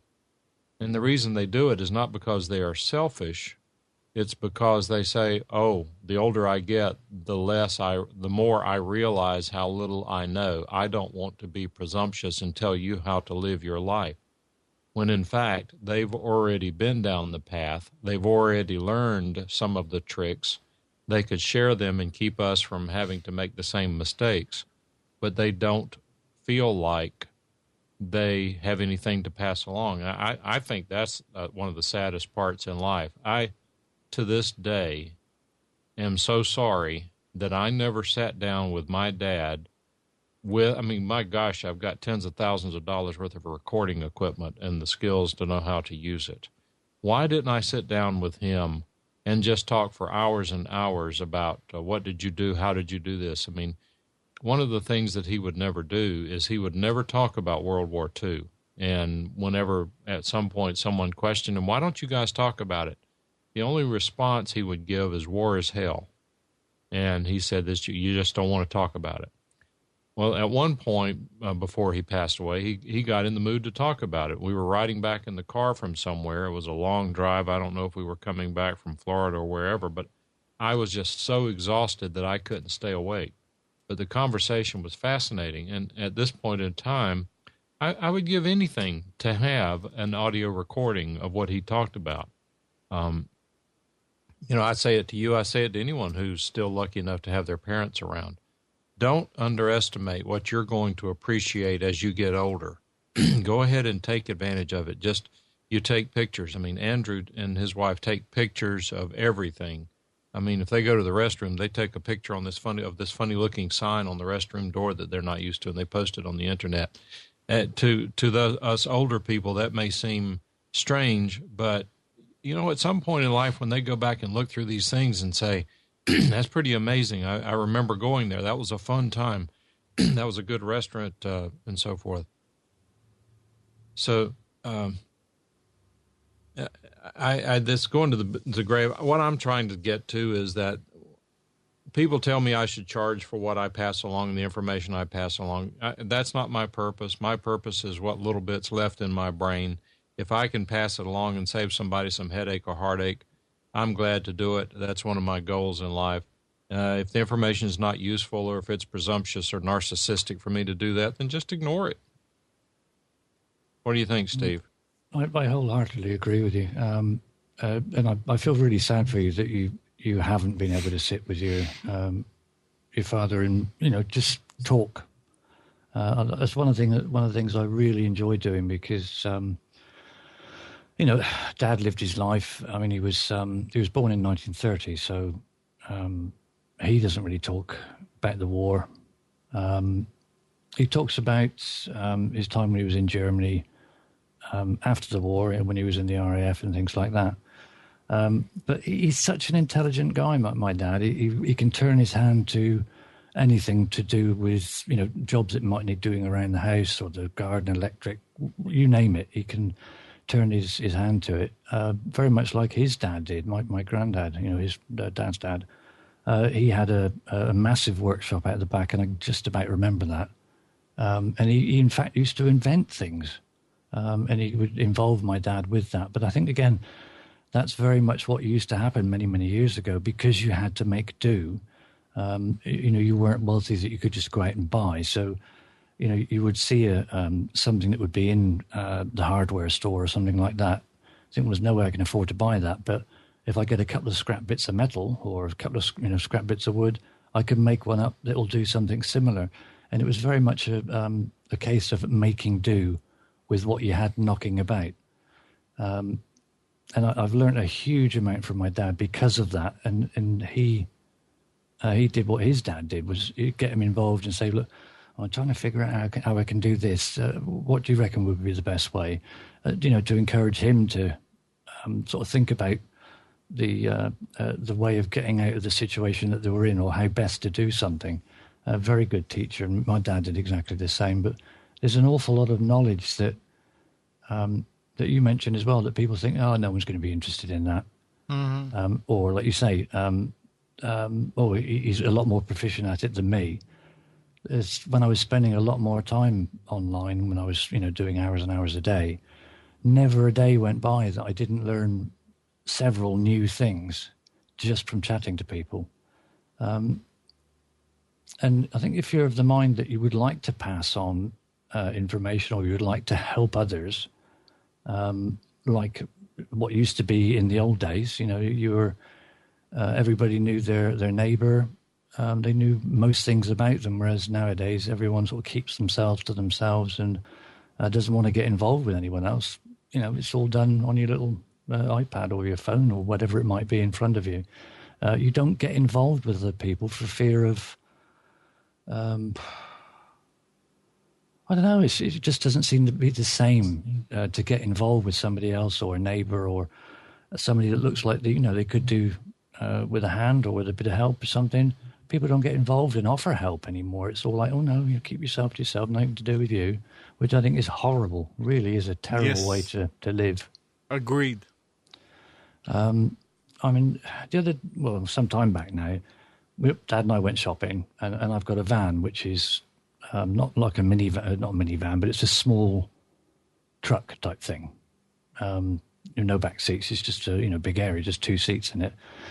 And we went to the shop, and there was a lady there that wanted to buy a step ladder, one of these that would sort of fold up into a V, or you could extend it out to click one length to the other length, if you understand what I mean. But it wouldn't fit in her car. So the guy was going to take it back in, and she wasn't going to buy it because it wouldn't fit. I said to my dad, I said, we can help her, can't we? Thinking that you could have the time. So I just said to her, I said, well, look, we'll take it round for you if you like. Hopefully she won't live too far away. But and she looked as gobsmacked, as if to say, yeah, but you're going to rip me off, obviously. I said, well, no, well, you want to buy it, you can't get it. So I'm not doing anything. I'm glad you take it round if it's going to help you. So we did. It was, a few miles out of town, but that's fine. We got a bottle of beer each, which is fine. I wasn't expecting anything, but it was nice to help. But sometimes even the smallest thing that you do can really be appreciated and make somebody grateful. And I think that's what people need to do more, is to do something that makes somebody else grateful. Because it's a brilliant feeling for both parties, for the person that makes it and also the person that receives it. Absolutely. I really do enjoy helping others and making a change or feeling good about something because you've done something to assist somebody else. It doesn't really cost anything 9 times out of 10. It's interesting that the aging thing in itself is interesting because as you are younger, you say, wow, I can't wait till I'm established in life and I finally have enough money to get out and travel and go places. And then finally you get to that point in life. Now you don't want to go anywhere. Yeah, I used to enjoy traveling. I've always been one that really enjoyed driving. Today, it's not really any fun anymore because the roads are so crowded and you stop, start, and there's so many speed restrictions and other idiots on the roads that I've no idea how they pass the driving test. So it isn't fun anymore. I did travel a little bit when I was younger, but now that I'm at the point where, I could go out and travel more, I just can't be bothered. It's far too much hassle. It's far too much hassle. It's far too much hassle. Well, that was the remix, was it? We lost your voice. We lost your audio. I'm trying to be funny here. Stand by. Go ahead. Carry on. Yeah, but as Mike was saying, talk with people. Somebody that is a bit older. It's amazing what you can pick up from them from everyday conversations, and what will trigger something completely irrelevant to what you're currently talking about.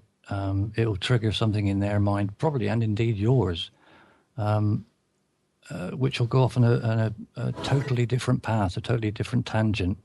I think that's why when Jorvik and I used to get on and just sit there yakking for hours, is because he's done a huge amount in his life, and I suppose I've done a fair few bits as well, but we're both reasonably intelligent, and we've come across lots of other interesting people through our lives who we've picked up information from, so you can relate and just wibble, as I used to call it, wibbling, or just chatting for ages and ages about all sorts of topics that, it can be quite interesting, especially if you have an English accent, apparently. Kumbaya, my Lord, Kumbaya, Kumbaya, my Lord, Kumbaya. Okay. Yeah, sitting around a campfire, tin beans in hand. The internet is the campfire now, is it not? It is, yeah. Yeah. As Donovan says there, everyone expects something in return. You know, like what's in it for me is most people's attitude or frame of mind these days. What am I going to get out of it? Horrible. How about a smile from somebody because they were happy you helped them? But, you know, well, let's be fair, though. It's not everyone. It's way too many. Yeah, it's it's not the norm, is it? No, in my experience. It's very few and far between, whereas years ago it was the norm, and then you would have somebody who was, you know, the odd one here and there who perhaps would be a bit selfish, because back then people were ostracized that only thought of themselves and were selfish because it just wasn't the done thing. It wasn't the norm, whereas now it's totally reversed. So when you are a decent person and you do want to help and you do want to pass on knowledge, you're looked at as if you're some kind of, I don't know, weirdo. Well, I have had so many people who have helped me through the years that the least I can do is pass it along 10 to 1. Yeah, pay it forward. I think it's it was fun. A fantastic movie, inspirational. But then that's everyone has it in them to be able to pass on some knowledge or information or a kind word, whatever it might be. It's just that people think, no, shut up and keep to yourself. Where I get really ugly on the internet, and I don't mean physically because that's 24/7, but I'm talking about in my response to people is, of course, one of the things that we talk about regularly is podcasting and internet broadcasting. And there are some quote-unquote consultants out there that are using multi-level techniques and scams and falsified financial reports and things to make people think they're getting rich just by producing podcasts. So they go in the business to try to sell them equipment and to sell them courses on this and how to do this and multi-$100 per hour consulting, going to make you rich and you're going to be rich and famous. And then, of course, when you fall flat on your face, it's your fault because you didn't make the commitment that was necessary to be successable. So and these people, exactly as they said. I rail against those people. And, I mean, maybe one of these days I'll be sorry that I'm making the investment of time to do it. But you know what? If I keep somebody from getting their tail feathers taken out, as we say, then I'm willing to endure a little bit of the wrath. And if they want to take me on one-on-one, I'm ready. It's like so many of the other... somebody's going to jump on the bandwagon because they think they can make profit or take advantage of somebody else. I was on a site earlier on today, I think, and there was a flashing advert there, and I thought, blooming flashing ads are really annoying. And it was, I think it said something to the effect of, this is what the electricity companies are trying to keep secret. And you just know straight away it's going to be some kind of scam that is, you know, somehow you're going to generate your own electric and not have to buy it from the electric company. Oh, yeah, right. I'm not that much of not that much gullible. But there's so many of those things around. You just take advantage. And you're right, there are people that will start up because they've got a bit of knowledge and sound confident enough that they can rip people off. And people are, well, there's none stupider than folk, as the old saying goes. Stupider than folk. Nope. Who called in? Nick is with us. Morning. Morning. Good morning. How are you? I'm good. How are you? Fine. Awesome. Even Audio's better low. now you've joined us, mate. What? I didn't hear Your you. audio is low. Oh, okay. Is it any better now? It is. Okay. Little bit of fan noise in the background, but it's fine. Yeah, sorry. That's okay. But because it's you, if it was anybody else, we tell them to get off immediately. Yeah. So, Nick, Yes. good show Friday night. Thank you. I wish I could stay all the way, but we had company coming, so I had to get up. Yeah. But it was very good. I thank you. I think that whole idea about doing a 30-minute show is helping you. I think it's the way to go. Yeah. I'd rather have people watch 20 minutes of my 30-minute show than 15 minutes of my hour show. Yep. Well, the average, according to research that's out there, if you were to believe it, I don't always believe it, but the attention span of the average podcast listener is 24 minutes. Oh, I thought Steve it was says 13. That maybe If that's it's the me, it's UK. about 3 unless it's something really interesting. Well, that's, to me, isn't that actually? You make a great point, and with regard to what to, boy, is this a great point, and how to conduct yourself whenever you start a podcast. And what we're talking about is, in this case, let's say a pre-recorded show fed by RSS that maybe is 30 minutes long. If you don't get the listener's attention in the first 30 seconds, a large number of people, a very large number of people, will click past it and go on to something else. I will sometimes, when I'm sampling various podcasts, turn it on. I'll actually, when I can find it, I'll start my stopwatch and time how long it takes before they actually get into content that anyone would want to listen to. And the world record so far is about 3 minutes. Computers 2K now. My show, my intro is like 20-something seconds, and then I start talking. I never used to have an intro. Yeah, It's me and then just start. Come on, But Mike. what I generally do with mine is, if I do start to listen to things like that, on my media player, if I've downloaded it, if I hit Alt and the right arrow, it jumps forward a minute. And I usually hit that too, sometimes three times to jump forward 2 to 3 minutes. And if they haven't started talking about something interesting by then, if you listen, say, for 30 seconds or a minute, then invariably it's going to be crap anyway, so I don't even bother continuing. But think about it. I mean, and if you've read it, and I've had to do some public speaking, so every time I need to learn how to do something, I'll go read a book about it. I've read some books on public speaking. Some of the best ones I've read, I think, suggest that whenever you, for example, let's suppose that you're going to speak to a crowd and you stand up, well, thank you very much. I appreciate Amnon for inviting me over to speak today. It's the drive-in today was kind of rigorous. Boy, the traffic here in RTP is getting really, really bad. I sure hope that the public transit's going to be available. I mean, give me a break. Yeah, I mean, Wake me up when he's finished.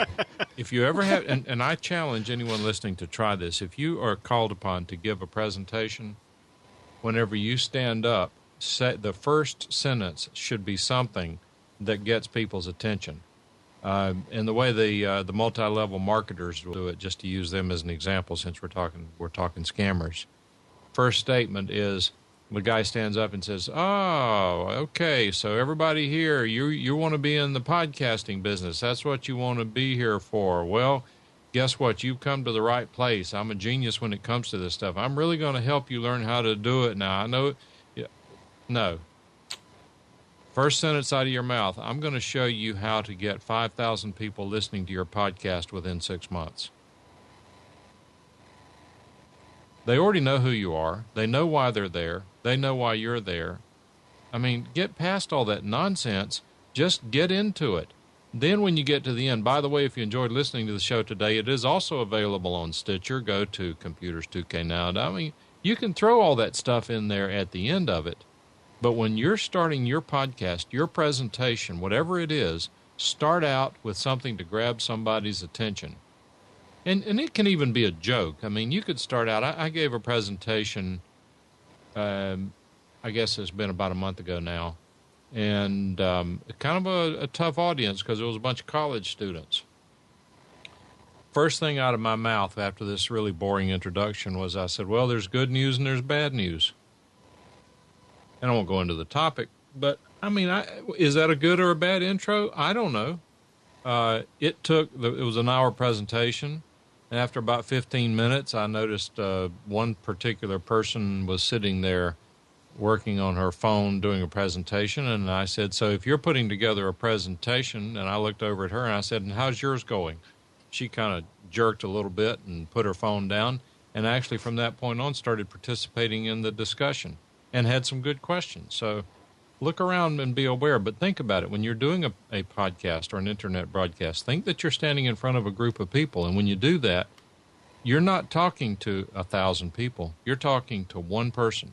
as I sit here and listen to that podcast, I don't care if 999 other people are listening. I'm listening. What do you have to say to me? Mm-hmm. And you try it. It's amazing how well it'll work for you. Very good point. Another good tip you can do, which I used to do. I mean, obviously, you tell the odd satirical joke or whatever related to the topic or not that you're talking about, but just throw in a random sentence occasionally, just to see if people are paying attention. Because invariably, they start nodding off, and you say a random sentence that has nothing really to do. But I know I wouldn't say it's shocking, but that would normally most people would go, huh? It wakes them up. And then they start paying attention again. Something like, so I grabbed him by the neck and forced his head under the water. And then just pause for a second or two before you carry on, and then just talk about what you were talking about. And the amount of heads that will spin round that really works. That really works tremendously well. Not necessarily that phrase every single time, but stuff like that. I have to try that and see who looks up and says, what are you talking about? Well, it's just...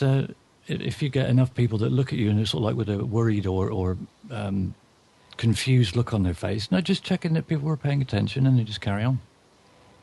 And then they do because you think, oh, hang on, he might drop, maybe he's talking about something interesting. And the silent heckler is the worst, because invariably people look over their shoulder or look at the row in front of them and see them on their phone and think, yeah, it's not really that interesting or whatever. And you're not being verbally heckled or heckled with noise. It's loads of people in a group sat there probably playing Angry Birds against each other. Yeah. So anyway, back to Nick. That start, well, let me finish this because I got to step away for a minute. But what I did was, and again, this is a bunch of college students, and I said, there's good news and there's bad news. The good news is this will help you accomplish what you're setting out to do. The bad news is if you get it wrong, you go to jail. Ooh. Well, see, did you hear your response? Yeah. Is that better than, well, glad to have you here today. Thank you so much for the invitation. This is going to be a topic that hopefully is going to be of interest to you. Thank you for taking the time and coming over. I know you have plenty of things to do today, but I appreciate you taking the time. I mean, give me a break. Which one's going to get their attention out of the chute more quickly? Yeah. I'm so glad I don't have to worry about that. What do you mean you don't have to worry about it? I don't have to worry. Not after 20 years. I'm not doing that. You're not doing what? You want to be there, be there. You don't want to be there, don't be there. I'm not worried about grabbing your attention right off the bat. I gave a presentation. I gave a presentation about, I told you this before. It was over at some sort of a product marketing company. What do they call these? Marketing reps for electronic products. They wanted me to give a presentation on intellectual property. There were a bunch of self-employed contract design engineers in the room, mechanical and electrical engineers. They wanted me to speak for 45 minutes. I started at 6:30. At 11:15, I told them that I could not stay any longer. I had to go to work the next day. And one guy got so motivated because I told them that if you have a technical degree, you can become a patent agent and practice patent law as if you are a patent lawyer. You just can't practice the law side of it. And one guy was so motivated, not only did he go back and get his patent license, but then he quit his job, went to law school, and became a patent attorney. I've never been forgiven for that one. All right. Do you keep in touch? He's kind of a nut, so I ignore him. Okay. Sean, good grief. What's he doing up so early? He probably didn't go to sleep. Oh, he hadn't gone to bed yet. Good morning, Sean. Well, see, if he'd been here a while ago, he's one of these Apple guys. He could probably tell puppies how to get Flash on her iPad. Yeah. There's many ways to get Flash on the iPad. Well, she's gone now, so we're not going to worry about it. We'll give him your home phone number. So back to Nick. Nick's got a show on Friday evening, 7 o'clock. Yes, I do. I do a gaming and technology podcast, and talking to people like Mike, saying not necessarily not the most interesting, but everybody else is doing it. Some kind of technology podcast. But I do that every Friday night. And a good I think show the it important is. thing is that everyone brings their own uniqueness, their own personality to it. I mean, a lot of people will try and copy what they deem to be a good presenter or somebody that's doing another good show, and which is fine because everybody can improve or try to improve on what's already out there. But if you've got a reasonable personality and you can speak clearly and you're knowledgeable about what you're talking about, that's what you bring to your individual podcast. It's just you and the way you do it, and if it's interesting and people want to listen because it's entertaining, whatever it might be, then that's why. That's it. There's loads of room out there for loads of people. Like you said, you just have to bring your twist to it. Yeah, Yep. just you've got And- your own unique little niche. You can't help but bring it because each one has a different style. Yeah. Yeah. Now- Either people will like you or they won't. But invariably, there's probably more people that will like what you're doing than not, because they're going to be there because that's they've noticed that's the title of the show that you're doing. So Yep. you know you're going to get people that, in Nick's case, love gaming and love technology. Now, besides doing a show on Friday evening, Nick also develops WordPress sites. I do. Yes. If you And- click on the sidebar of the Computers 2K Now page, there's the Computers 2K Now blog, and I developed that. And Yep. if you don't already have an account over there, you should make an account. So it's a great resource for after the show. And Nick is working on our Roku application too. So I mean, he's got a lot going on for him, and it's great. It's very good. Thank you. No, thank you. And No, thank you. Be careful. Who's on first? Be careful if you go to any news sites on the internet, because they can put you in jail. I guess you didn't hear that. No. That got my attention right there. That's how you should open your speeches, Amnon. You can go to jail. No, this is for real. There's some bill being floated in Congress now that if you break the terms and conditions of any website, you can go to jail. And one of the things on news sites is 18 and over. So if you click that you are 18 and get in, or if they let you in somehow and you don't tell them that you're younger, you are in violation. Well, Just- the thing just- that amazes me there, that I find remarkable, is that they assume people. That means that they assume people are reading the terms and service, which is mental. You probably find, well, 1 out of 100 people that would, and perhaps because they're a lawyer, maybe. But no offense to Mike, but you wouldn't want to do anything that breaks the law. So the average person doesn't bother reading them. They've got a page down 10 times to get to the bottom. They're not going to read it. People don't have the time, and they don't understand half of it. Okay, so I have an issue with that. So, if I visit Amnon's site and Amnon embeds some kind of iframe link to another website, does that count? That's a good point. Because I you wouldn't- could make any web page and just make a hidden iframe link to a website where if you're under 18 on it, they'll come after you. I mean, you can't moderate that. That's a good point. That's a very good point, Mike. What have I always said? That you cannot. The law is very slow to catch up with technology. They probably haven't thought about that yet. Oh boy. Very good.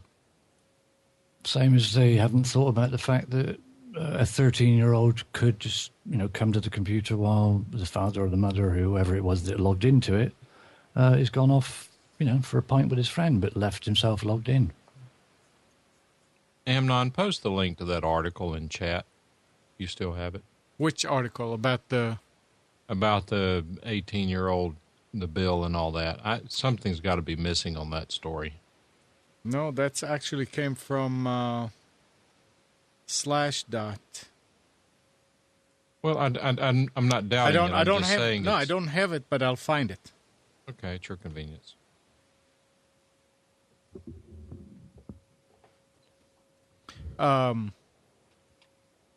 Keep going. Who?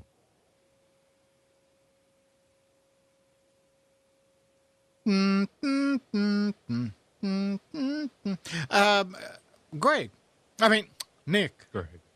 Yes. Ooh. Remember we were talking this week about the RSS? Yes. And I went ahead and did all the, I built all the files and everything and went to submit them.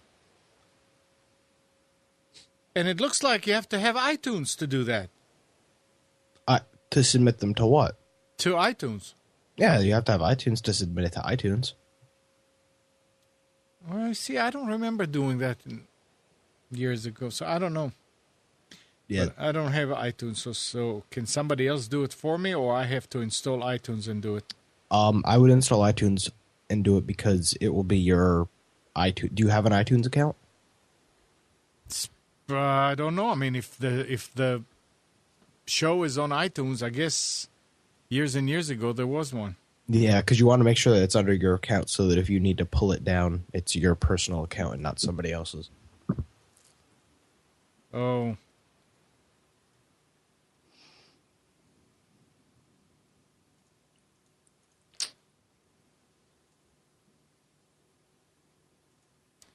I guess I can do some new.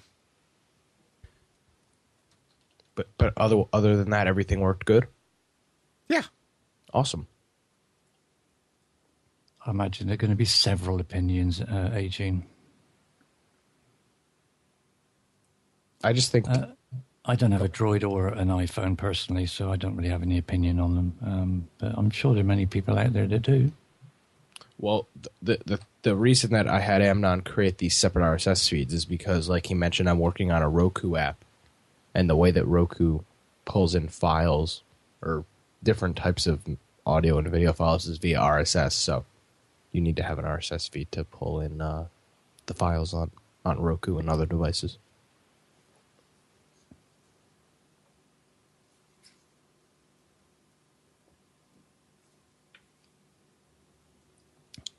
As a matter of interest, to many people out there in listening land currently, do any of you use FeedReader or subscribe to any RSS feeds? For reading news? Just utilize the RSS service, if you like. Oh, yes. I mean, that's how I get my show notes for my show every week. It's all via RSS. Yeah, generally, if I've come across a site that I find is interesting, either because of an article or the types of things that they're posting about, whether it be a blog or whatever else, first thing I look for is the RSS little orange thing up in the address bar, because it's sometimes handy to. You've got to try and remember all these sites that you've come across over the years that may have interesting or similar content. You just can't physically remember to go back to them all, so it's handy to have an RSS feed. Yeah, I think it's important for sites like that to have RSS feeds. Yeah, definitely. There's too much of a good thing, and you just don't have enough time or energy to go racing around to catch all of it every day now. In fact, if anything, you've got to try and pick the best out and think, well, look, I just can't go to all of them, so which one out of those sort of 20 either duplicates a lot of content from the other ones or presents it in a better way. You've got to pick and choose, unfortunately. There's too much of it out there. Yeah. Mike, I don't know how to find it. I don't think Mike is here. He's stepped out a minute, I think. What was it you were looking for, Amnon? That article about the news sites. All right, okay. I guess I'll try it on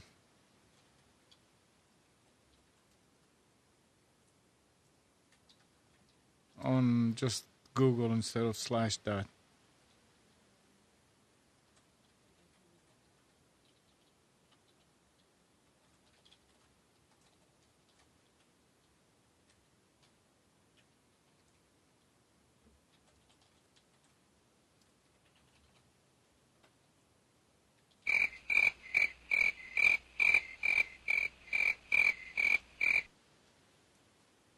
Thanks for that.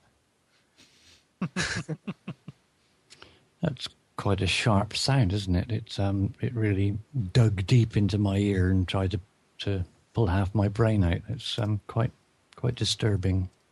Did its job, didn't it? Yes, it just made me jump off my seat, but annoying. Is mine as annoying as that? If I can get the thing up and working. Where am I? I thought mine was less. There it is.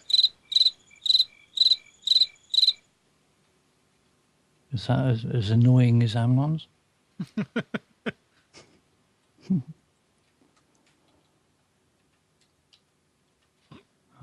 Dear. All right, here it is.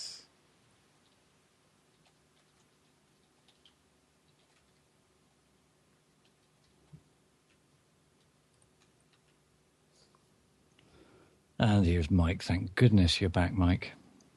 We'd worn out the cricket sound effect. What, am I the only one around here who talks? Only with a mouthful. Ooh. Here, Mike, I found it. I'm going to get a poke in the eye now with a burnt stick. But it's not a link. All right. What did I do wrong? You got you got it in brackets. I can use it. Don't worry about it. I can grab it. I got it. Well, you guys carry on, and I will read this. Anyway,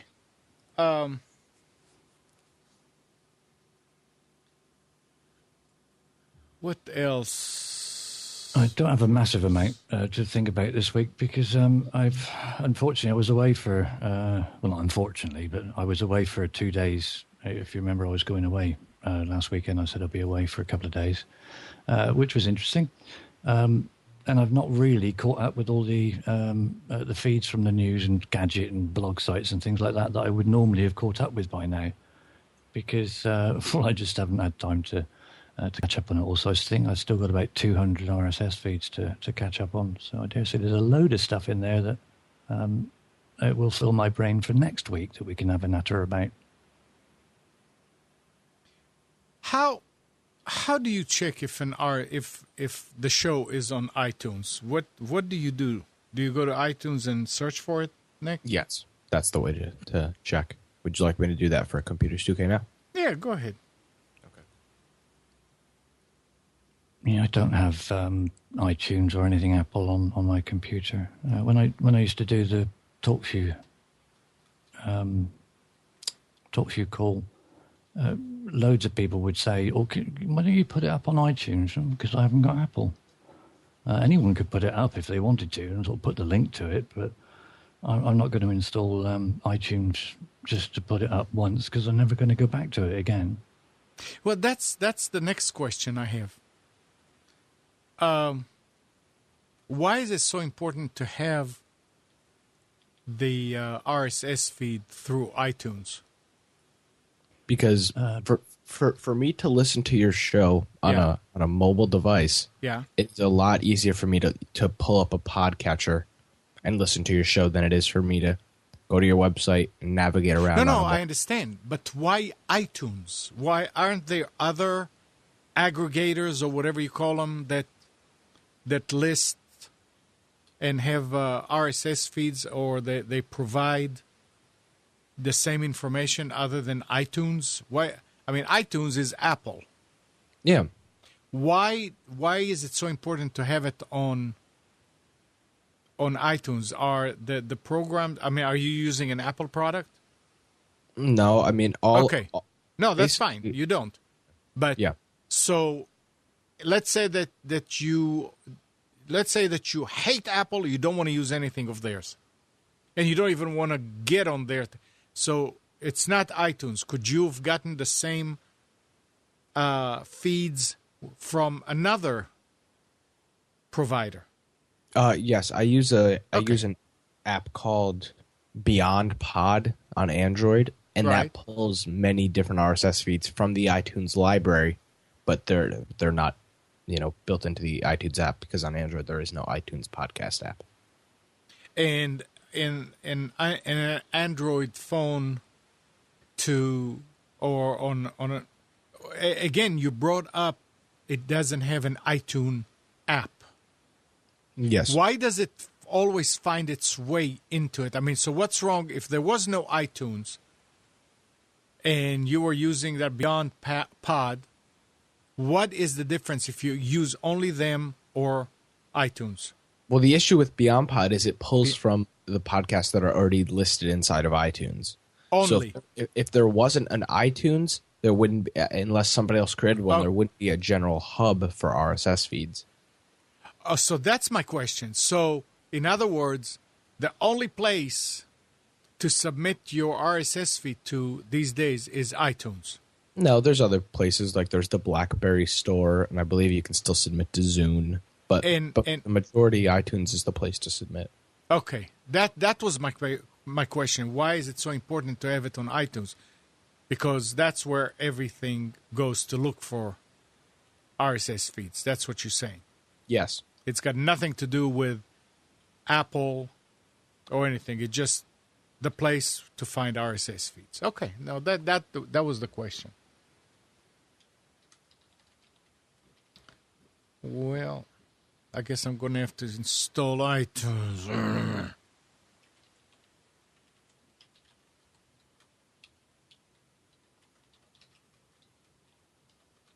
So, did you find it on? Did you have a chance to look? I did, and so there's two Computers 2K Now feeds on iTunes. There's a Computers 2K Now that the last episode was released February 19th, 2012. Then there's another one that has the episode from March 31st.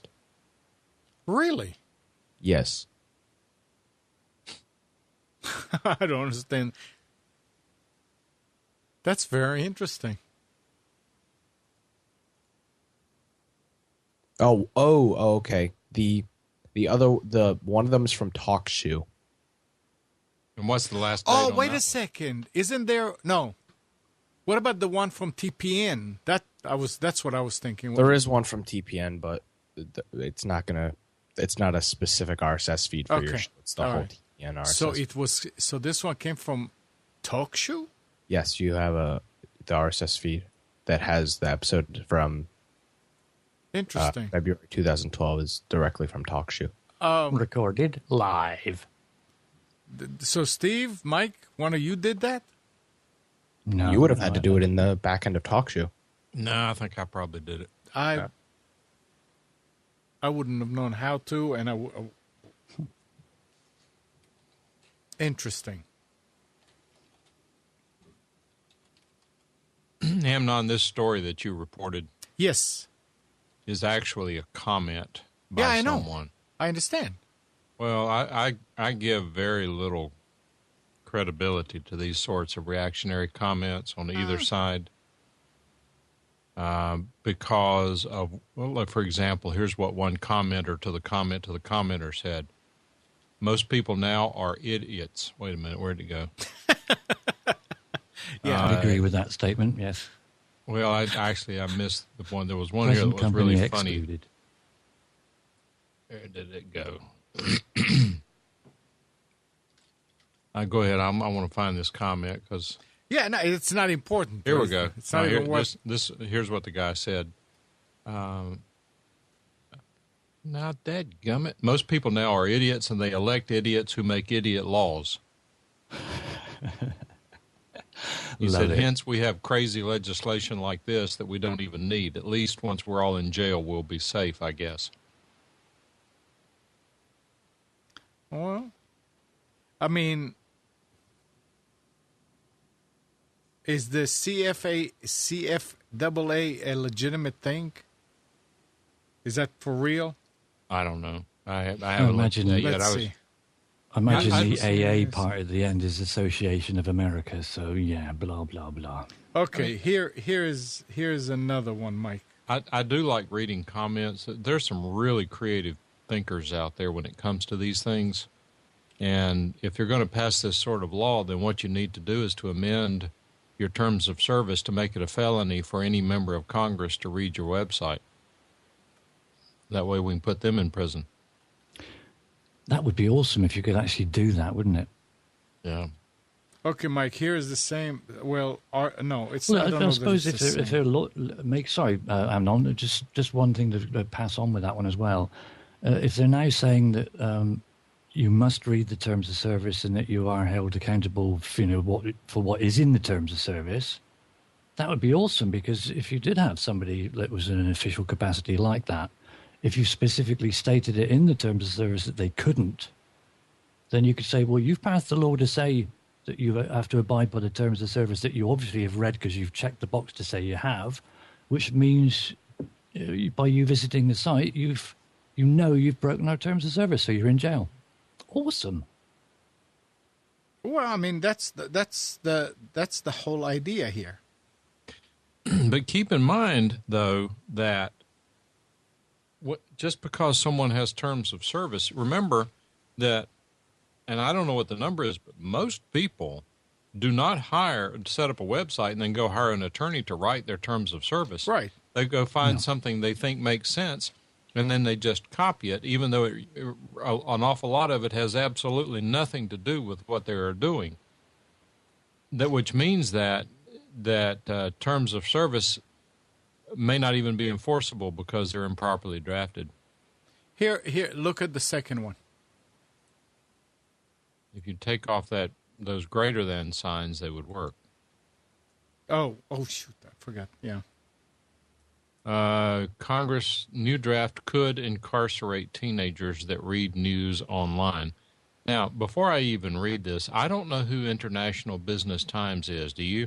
No, I have no idea, but it says you can read these proposed alteration to the bill, and it takes you to Amazon AWS.com. I thought it was going to Congress. That's why.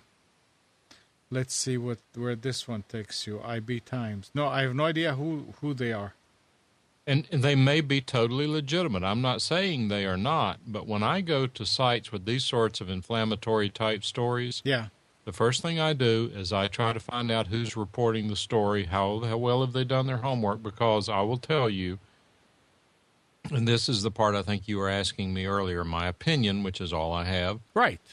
My opinion is that if all of these stories are accurate, and in fact the proposed change in the Computer Fraud and Abuse Act could cause teenagers to be criminals for going to news sites, then it's the law of unintended consequences, and that means that the legislation as written is poorly drafted and does not reflect the intent of Congress, because I will absolutely, unequivocally, positively, absolutely, resolutely, without doubt, without fail, under no circumstances, guarantee you that Congress has no intentions of criminalizing a teenager for going to a website to read a news story.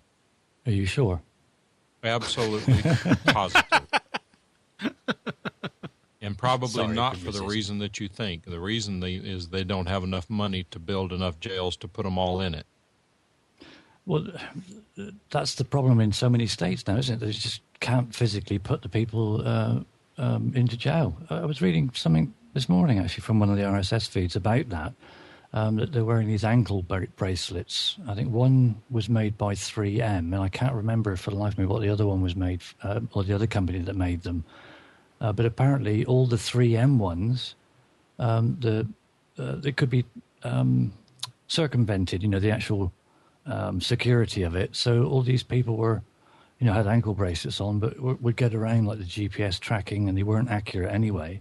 That they've had to replace all these 3M ankle bracelets because they just weren't working. I think, so what in good using a different method apart from putting people into jail? But then if you're going to use technology that is easily circumvented, well, what's the point? At the end of the day, you've wasted all that taxpayer money for something that is useless. But then that's typical, isn't it, really? Uh-huh. So do I sound bitter in any way? But that's what they do.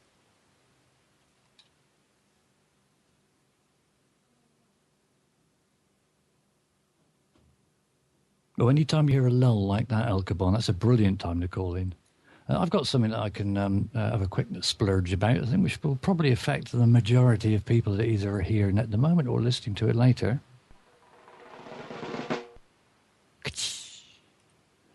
Did anybody else see the ruling on the what the hell's that place called? Capitol Records versus Redigi. It's a new site, well, not relatively new site, that is trying to be an intermediary between the seller and buyer of what they're classing as used MP3s. So, you know, your MP3 files that you may have bought from iTunes or other download sites, they're basically trying to be an intermediary to link the buyer with the seller. And it was ruled by the federal judge I think it was this last week, that actually no, you're not allowed. The court decided that no, users do not have the right to resell digital music files, as doing so violates existing copyright law. Redigi, the judge found, is also liable for secondary copyright infringement and likely will have to pay damages.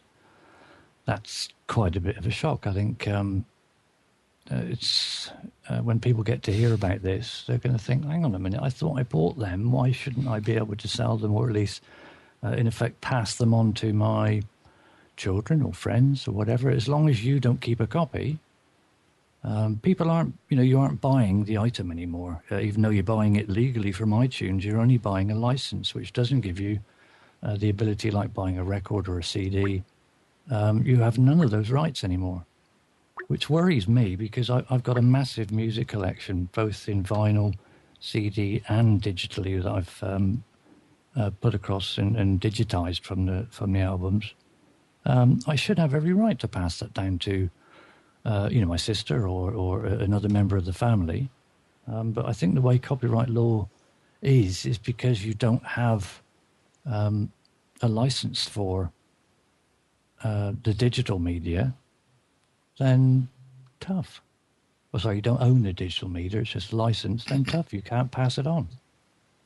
I do think it's an unsettled area of the law because I saw the same story, and there was a recent case in the United States with regard to patent law and there are some parallels between patent and copyright law. The patent law had to do with what's called patent exhaustion as to whether certain products can be sold in the United States. In this case, it was textbooks that were designated for sale outside the United States. Could they be brought back into the United States?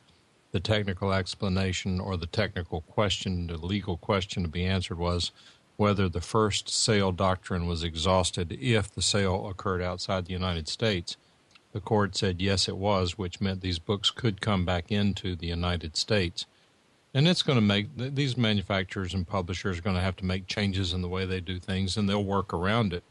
But that decision could also have some impact on the ability to transfer ownership of digital files.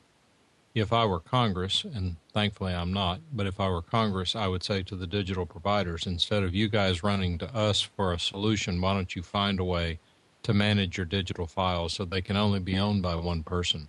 And then if people are willing to buy those files under those circumstances, then that's between you and them. That's a good solution. Yeah. Well, again, it's, as Mike said earlier, I think it's catching the technology and the law catching up with each other. It's moving forward at such a pace now. I mean, and the law's, 30 years old? It's very difficult for it to catch up. It's only when enough money is thrown at it, like as is currently happening with the recording industry and the movie industry, TV industry, they're ploughing in millions of campaign funds and blah, blah, blah, and making a big enough deal about it all that things are being done. But it's the unfortunate thing there is it's only being done while they're listening to one point of view.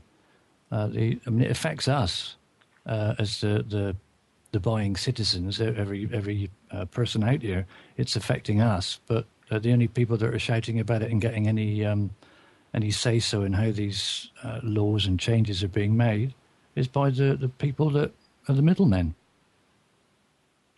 At the end of the day, copyright should be for the benefit of people, but it isn't being used like that anymore. Brian, good morning. Hey, good morning, gentlemen. I got a couple of questions for you, if you don't mind me throwing a couple at you. No, you can go.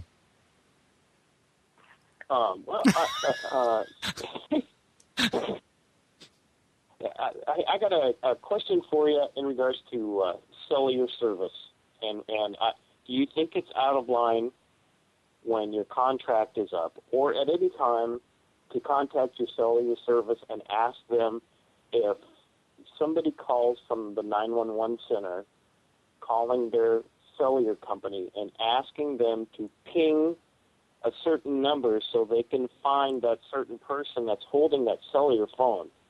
Is it a good question to ask in regards to, do they need a warrant to get that information, or how do the police go about getting that type of information, and should they be able to get that type of information from your cellular carrier?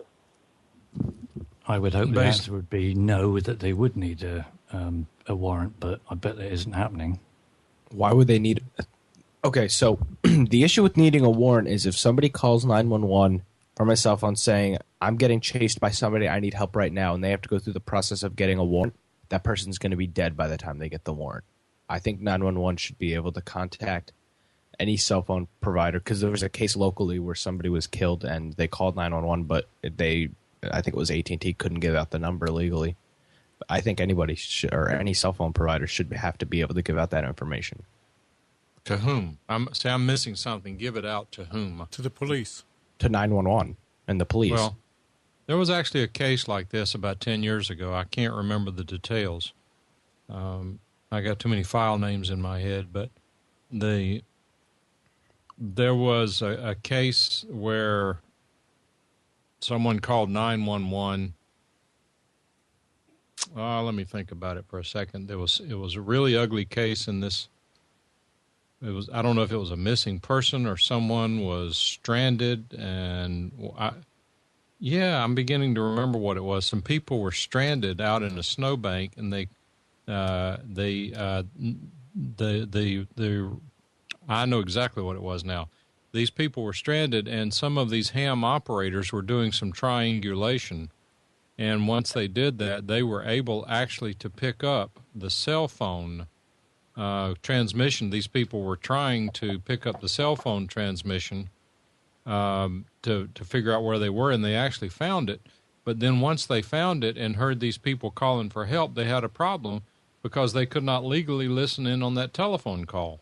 It was a violation of federal law for them to be able to hear what those people were saying. They had triangulated on that call, and they knew where they were within, I don't know, a quarter of a mile or something like that out in the wilderness.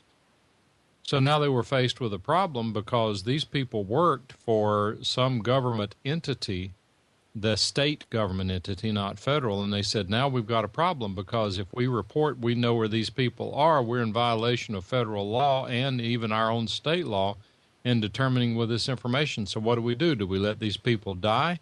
Or do we go forward and report what we have found? Ultimately, they went forward and reported what they found, and I don't recall that they were punished severely, but it was not accepted as well as you would think it would. And one of the two people ultimately died. Actually, one of the four people died, and the other three eventually got out, thanks to that triangulation.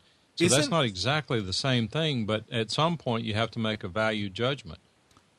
But wait a second, isn't there a difference between listening on the call and triangulating on the signal? No, they had to. I know they did. The call. I know that they were listening on the. I understand what you're saying, but and that was part of the discussion, Amnon. They were saying, should we just say that we found the signal at these coordinates Right. and not tell the whole story. And they said no, they didn't think that would be useful. Okay. So that's not exactly the same thing, but I think it does come back to what does this 911 person feel compelled to do? I mean, if it's life or death, Well, it's not the you don't 911 have time to person's go get a fault. court order. I mean, what do you do? Brian, I think I've gotten off on a tangent here. I don't think I totally understand your question. Ask it again so that I can focus a little better on that. Well, Mike, I guess what I'm asking is that my contract is going to be up with AT&T here pretty quick, and I've got some questions I'd like to ask in regards to the service that they're providing. One is that they have a where you get unlimited service, but you got to read in the small print that they kind of throttle you if you go past a certain amount of bytes or whatever they call it. On data. The other question, and the other question I had was that if the 911 center contacts the phone carrier, say it's AT&T, and says we've got the Houston police sergeant on the line, and we have a subject that basically stole the car, and when they stole the car, there's a cell phone that's in the car, and we have the number, and what we'd like you to do is ping that phone and tell us where its coordinates are so we can find where this car is at. Do you feel that that's one extreme? The other part is I've heard the police call and say, so-and-so has taken a phone from this person, and we'd like to have you ping it. It's an issue where it's a son and a friend of a family member, and it's more of a civil issue. And they're still going to the carrier and asking them to ping the phone to find where these phones are at or where these people are at. I guess what I'm getting at shortly here is, do you feel that a warrant is needed to start to give out that information, or do you feel that they should be able to give that information out to 911, or even say if it's not 911, what if it's a private investigator, or say it's somebody from the Department of Defense or something like that? So I was just wondering, do you feel that's a fair question to be asking these carriers? You can ask them anything you want. They're not going to, if you don't have a contract with them and some sort of pre-authorization or court order, I don't think they're going to give you the time of day. Okay. That's kind of what I was wondering. I don't think, I could be obviously dead wrong, but I don't think they're going to waste their time. They are very hesitant to give out any information without a court order for two reasons. One, they don't want liability, and two, people would be asking them stuff all the time. You got husbands wanting to know where their wives are, kids wanting to know where their parents are, parents wanting to know where their kids are, people wanting to know where their phone was lost. They would have to have staffs just to accommodate those requests. So by saying they are unwilling to provide any information absent a court order, they cut back the demands on their system. No, but I do think that that law officials should be able to go to them without a court order and request information. For example, if there's a stolen car or stuff like that, something that could be endangering citizens or whatever else. I think that AT&T or Verizon or Sprint should be required to give that information out. I would like to see it happening this way. You go ahead and now they know who you are at that point because you're calling them. Well, hopefully they know who you are. But if you call in real quick, you're getting chased, and No, not. I'm not talking about the person, the victim. Oh, okay. They go ahead and do it. If it turns out to be a hoax, then they go after you. If it turns out to be true, then nobody gets sued. I don't care if they were listening on the call, if they were watching a TV camera that was right above the place and saw the people, whatever. If it was a real situation that they saved life, then no, you cannot. That's the way I would like to see it. that nobody gets in trouble. That's it. But if you did it and there was no reason for that, then yeah, you're going to get in trouble. Well, okay. I don't. Mike, I might want to throw one thing at you real quickly. Have you followed was it the Trayvon Martin case at all from last year, the shooting with the block watch guy back in Florida? I haven't heard anything on Trayvon Martin in 6 months. Okay. Well, apparently the Homeowners Association was sued by his parents, and the Homeowners Association went ahead and settled because I guess their attorneys, proved that the Homeowners Association said, yes, we were aware of the block watch. Yes, we authorized the block watch. Yes, we authorized this block watch guy to go out and patrol around and check out suspicious activities. So by admitting no guilt, the lawsuit's way over $1 million, and the Homeowners Association's insurance, I guess, is covering most of it. But I heard by reading the Huffington Post, I think that the association might be on the hook for some more money that may end up coming out of the people that live there's pockets. So I guess the moral of the story is block watch is a good thing. Mind your neighbors, look out the window, call the police, know your license plate numbers, know when suspicious vehicles coming by, write the number down, call the non-emergency number for your local authorities. But to get out and drive around and act like vigilantes, there's going to be some repercussions. So I just read that yesterday or Friday, and the Homeowners Association that I work for, that's got over 1,900 homes and a 5-mile lake around it and several private parks, went ahead and cut ties with their complete block watch program from their association. So in regards to this, because they were allowed. Now, do you agree or disagree with their action? Oh, I totally agree. If you even if you're volunteering, and the Homeowners Association says, yeah, we don't have a problem with you going out there, and there's a board of directors, and they've made that decision, they're representing the community. They've got the okay by the association. So, I totally agree with, I'm not into lawsuits, but the guy was out driving around acting as a vigilante, and he was representing the Homeowners Association. Well, let's hang on right there. Without getting really, really deep into this case, sure. The first comment I was going to make with regard to the Homeowners Association getting out of it, this case is overly sensationalized. It has had so much media attention that I do not think it's the typical case. I mean, I don't know the details of the settlement, but as a general rule, the Homeowners Association would settle for $1 million rather than take the risk of losing $100 million. Right? Right. All right. Exactly. So, and that was also brought up exactly. Right. Now, hold that thought, because you say, why would they have potential for $100 million liability? And I would suggest that because of so much media attention on this case, that their odds of losing a gigantic judgment like that are increased significantly only because of the public outcry.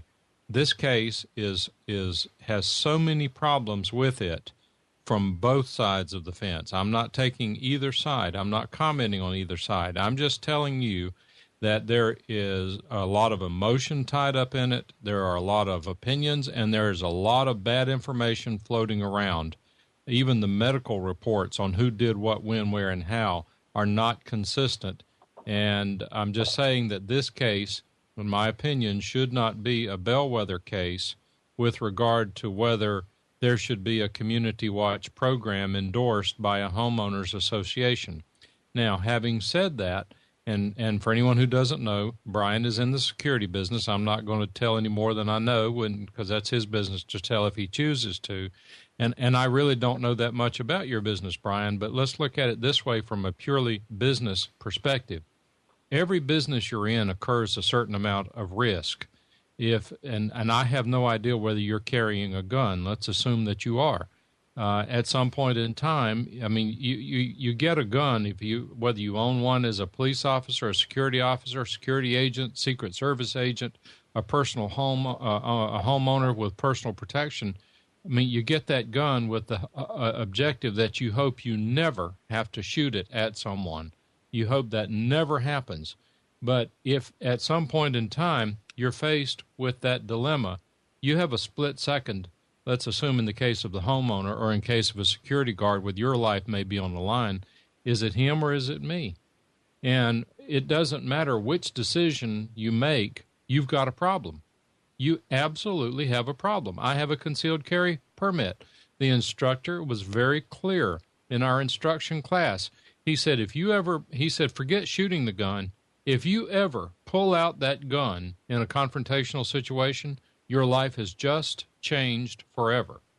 All I'm saying to say that is that with a homeowner association endorsing a community watch program, there's going to be some level of risk associated with it. I don't have an opinion as to whether the risk of endorsing a community watch program is worth more. It has more risk than the value of the program. I don't know that. You would know that, and you, as I understood you to say that you agree that the homeowners association should have disconnected from the community watch program. Is that what you were saying? Yes, but that is exactly what I'm saying. But the other side of the coin is the neighbors have a right to do their own community block watch individually and not get the homeowners association involved. And that way they hold their own liability. If the homeowners association, like they said at their meeting on Saturday, what they said was, we are no longer going to be buying stickers, jackets for you guys, and that kind of stuff. We basically are going to drop that whole committee. Now, if you people yourselves want to start your own block watch without the association being involved, you're more than welcome to do that. We do not condone what you're doing, but we're not going to acknowledge it either. And so, yeah, I was for that because I understood that the block watch still can continue, but these people are that are doing the block watch are responsible, for themselves. Before they were driving around and getting out at the common areas of the association, walking around the golf course, and getting out and checking private parks and stuff like that. And they kind of, they were kind of putting the cart in front of the horse. And I'm glad that this came out to a head, and people see that there is a liability here. And like you said, exactly. The minute you pull your gun out of your holster, your whole life can change in a matter of seconds. I work with a dog, and it's the same thing. I hope and pray, and I cross my fingers every night that when I'm out with my dog and I go checking things, we roll up on something, there's a real good chance that something could turn, and the dog may end up fighting somebody. There's a lot of liability right there. You know what I'm saying, Mike? I'm sure you do. I'm with you, and what I'm saying is, but let me ask you this question to make sure I'm clear. Do you think the people in that community are safer, less safe, or unaffected by the Homeowners Association's position on not endorsing or supporting a community watch program? I think they're the same as they were because they have a budget for security, and we're already out there, and it wasn't really creating a problem for us because I wasn't seeing the quote bull in the china shop type of deal with these people. But I feel they're just as safe, and they're probably going to be even more safer and being more self-conscious because of what happened here. And in the long run, I do think that some feelings probably got hurt when this went down. And I think that there were people that were involved in this block watch that, that's basically, they're retired and they don't have anything else to do and they can't sleep at night. And they were, looking forward to, helping out in the community. So, Because but, no, I'm thinking, glad to- without knowing the details of this case, I'm thinking what the basis of the lawsuit would be. And if you think about it, if you have a homeowners association that endorses or even sponsors a community watch program, and if they do not adequately manage that program, that is, that they encourage people, endorse people going out, monitoring the community, riding through, reporting things. If they do that and then don't do two other things, number one, train the volunteers, and number two, monitor the activity of the volunteers, then I could see where someone could suggest that they actually created an environment that allowed a vigilante to come in and misbehave. Now, I did not just say that this guy was a vigilante or that he misbehaved. I don't have that information. I don't know that. But speaking hypothetically, I mean, if someone came to me and said, you know what, we got a homeowners association, and we hire Brian's firm to police the community, but they can't be everywhere all the time. So what let's set up a system to support them. And the way this system works is that if you see some activity or someone there or some problem, you don't go get your gun and confront them. You dial this number, and Brian's company is going to be there in a hurry. That, to me, makes sense in terms of how you manage and support it. Therefore, if someone were to come along with a gun, confront someone in the neighborhood who they think shouldn't be there, and end up with a tragedy like happened in this situation, then the homeowners association could say, wait a minute, this guy did not follow our guidelines. He did not follow our directions. We have a meeting of volunteers once a month to talk about what you can and can't do. He never showed up. We did not endorse him. Then I would argue that they could argue against liability.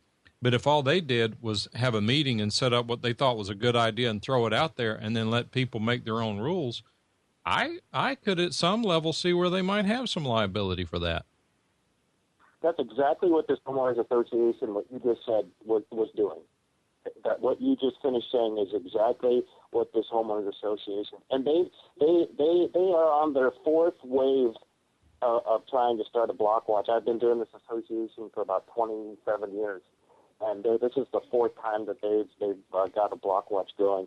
And the last time the guys that were doing this got caught basically parking in a cul-de-sac and being peeping toms, and they were caught by the homeowner, and the sheriff was called on them.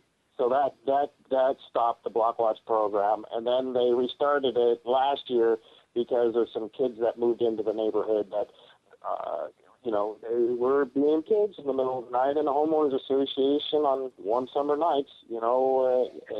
They've got not much to do out there, and kind of created a little bit of hate and discontent, and basically went from there. So, but no, I appreciate your input about this. I was kind of wondering if you were following it at all, and if you were able to read the Huffington Post. I don't know if you read that or not. Oh, no. About that, yeah. Well, I did. Actually, Fox News had something on it also. They've been kind of following it for a while. Bill O'Reilly's been was on that pretty hard last summer. So, well, the point being that there's are tenets in the law that say it's. If you think about it, and you've probably been trained in this, and it's a very interesting part of the law, and a lot of people think it's really unfair. But if you best explain by example. If I leave my home today and I go over to a community, what month is this? March, April. There's not a lot of swimming. Let's assume it's June. I go over to go walk down the neighborhood, and I hear someone yelling, and I walk over and look, and I see a 5-year-old child in a swimming pool drowning. I have no obligation to save that child. I can go stand on the side of that swimming pool and watch that child drown legally. Did you know that? Yeah. I actually did know that, and I guess I can understand it, but I can't understand it. Well, but here's the point. here's the point behind that, and that is, as a society, I have no duty to save that person. Now, there are exceptions to that general rule. The one is, if I threw that child into the water thinking the child could swim and the child can't swim, now, if I don't jump in and save that child, I'm guilty of murder. I have a duty to save that child if I contributed to the situation that caused the injury. So what I'm getting to is this. There's one other obligation, too, and that is that if I walk up and see that child drowning and I jump in and do something that is negligent, and that is that I go in and I try to drag this child to the edge of the pool, but unbeknownst to me, I'm not watching what I'm doing, and I'm holding the child's face under the water so the child drowns between the time I grab her and the time I get her to the side. I'm making that up. I have no idea if that would stick, but that, assuming that's negligence, then and not covered by the Good Samaritan law, then what I have done here is, even though I had no duty to save that child, I could have stood there and watched her drown. Then once I undertook to save the child, I have a duty to exercise reasonable care, and that is to not be negligent in that aspect. So anyway. What about jumping over the fence to get there? Well, that's trespassing. I mean, but no, you say that, but actually, yeah, I know. This is a good point, because you go back to whether at this point in time, do I want to try? Because obviously, if I see a child drowning and I think I can save that child, I don't give a rat's. Right. Excuse me. I don't give a rat's ass what the law says. I'm going to do what I can, just like any decent human being would. If I have to trespass to do it, if I have to take a chance on drowning to do it, I'm going to deal with those consequences as a secondary matter. I'm not worried about what the law book says, but that's why I say that example is offensive to a lot of people, because that's what the literal reading of the law says. So what that means is, and how all this relates back to, at least tangentially to what we're talking about, is that you have to train people that if you're in a community watch organization and you see something, you need to let it alone and let the people who are responsible come in and do it. You don't need to be a vigilante unless you're trained in that area. And by the way, again, this situation at hand, the reason I'm not talking about the Trayvon Martin case in particular is because what was the guy's name who shot him?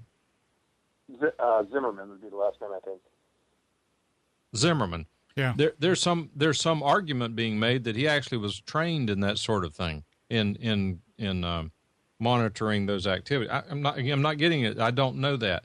But all these things have to be worked out in court. But once you undertake something, once you stick your nose into it, you're going to be held responsible for your actions.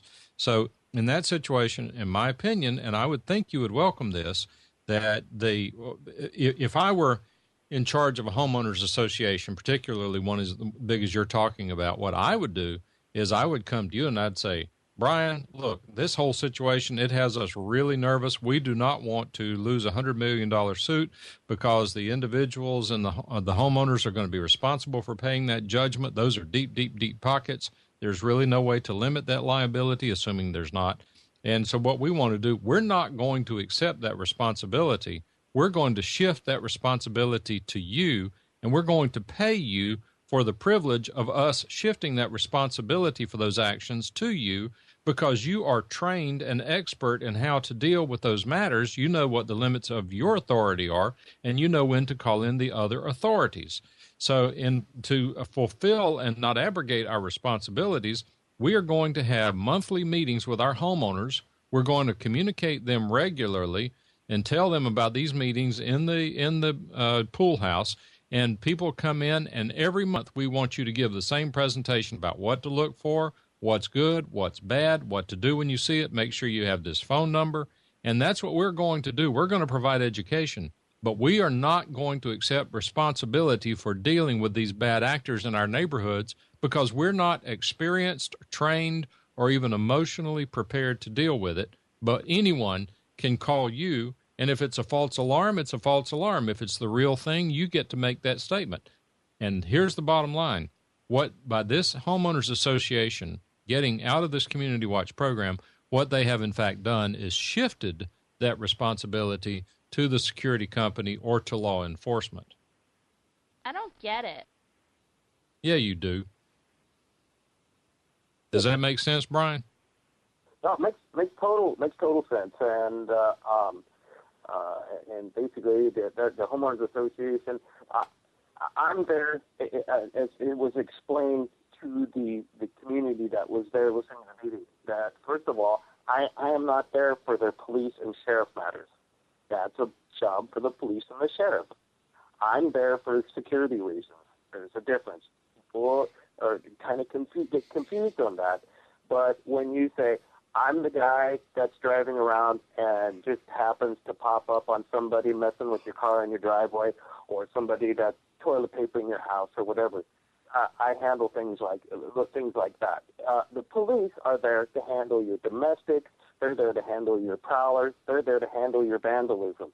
That's not what I'm there for. And, so it became, it becomes kind of a rocky situation where, you get the association that says, well, then why don't we just hire the sheriff to come out? And, the reply is that that's a cost factor. So, it's a road that, it seems like I've dealt with these homeowners associations, and it's always these types of problems that come up, and it's always the same thing.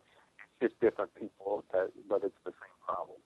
So, and another quick question for you is the Good Samaritan issue.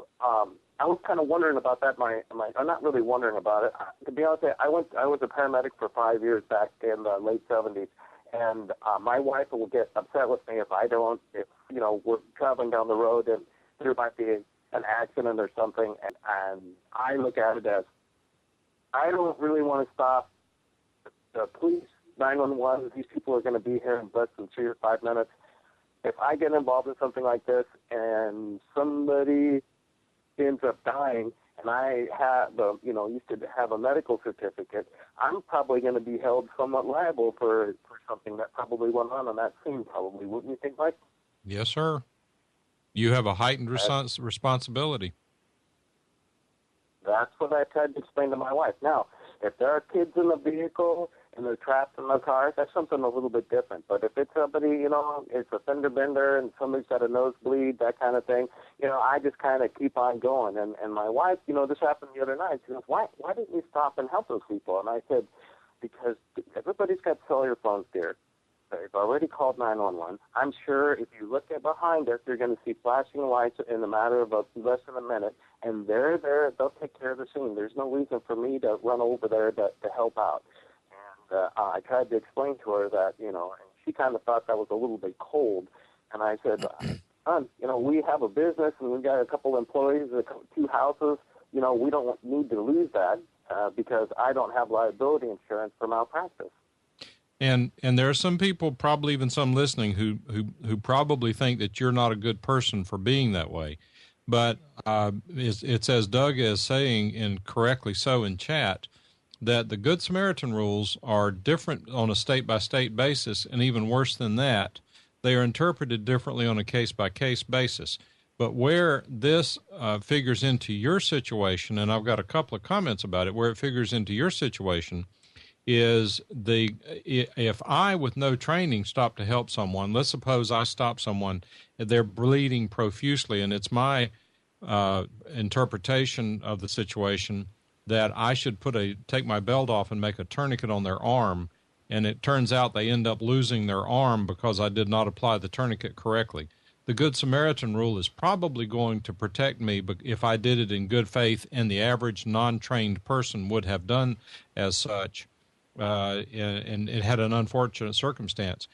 In most states, or at least in most situations, with your training, there's a very good likelihood the Good Samaritan rule would not apply to you. They're going to say, wait a minute, you've been trained on what to do with tourniquets. You know to release it every 60 seconds and let some blood flow to keep blood flowing to the extremities so that gangrene doesn't set in and the tissue doesn't die. I mean, those sorts of things. So you don't have the same immunities to legal prosecution that the average person does. And if you want to see what's really sad, then you ought to see what a standard a doctor is held to. I mean, a doctor incurs malpractice if anything at all goes wrong that he or she caused at that accident under extremely hard circumstances. Now, will every jury find every doctor guilty of malpractice or trying to help? I have no idea. But I mean, Brian, you and I have known each other electronically for some time, and I sort of have a sense of who you are, and you certainly have heard me talk enough to have a sense of who I am. But if you come upon a wreck and somebody's sitting there crying, screaming, bleeding to death, you know what? If I got to lose my house and my car and everything I have to try to save some person's life, then that's just part of the risk of living. I mean, you have to make snap decisions, and they don't always work out right. At some point, you've got to have faith in the American public, and the unfortunate part of that is, and I'm thinking as in terms of a jury, but at some point, you know what? They could let you down. I mean, let's assume that Zimmerman is totally innocent for what he's done. Look at what's happened to him. If he's totally innocent, his life has been turned upside down very unfairly. If he's guilty of what he's accused, then he needs to be prosecuted and punished even more severely. The point being that his life dramatically changed over decisions that he made at certain points in time. The situation certainly expanded beyond what he intended to happen, but once you undertake something, you have to be prepared to endure the consequences of your actions. Yep.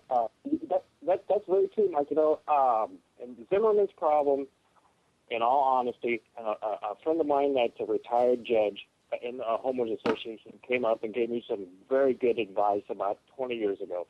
He said, Brian, whenever you're doing your work and you're dealing with the public or dealing with people, always have credible witnesses around you when you're dealing with something.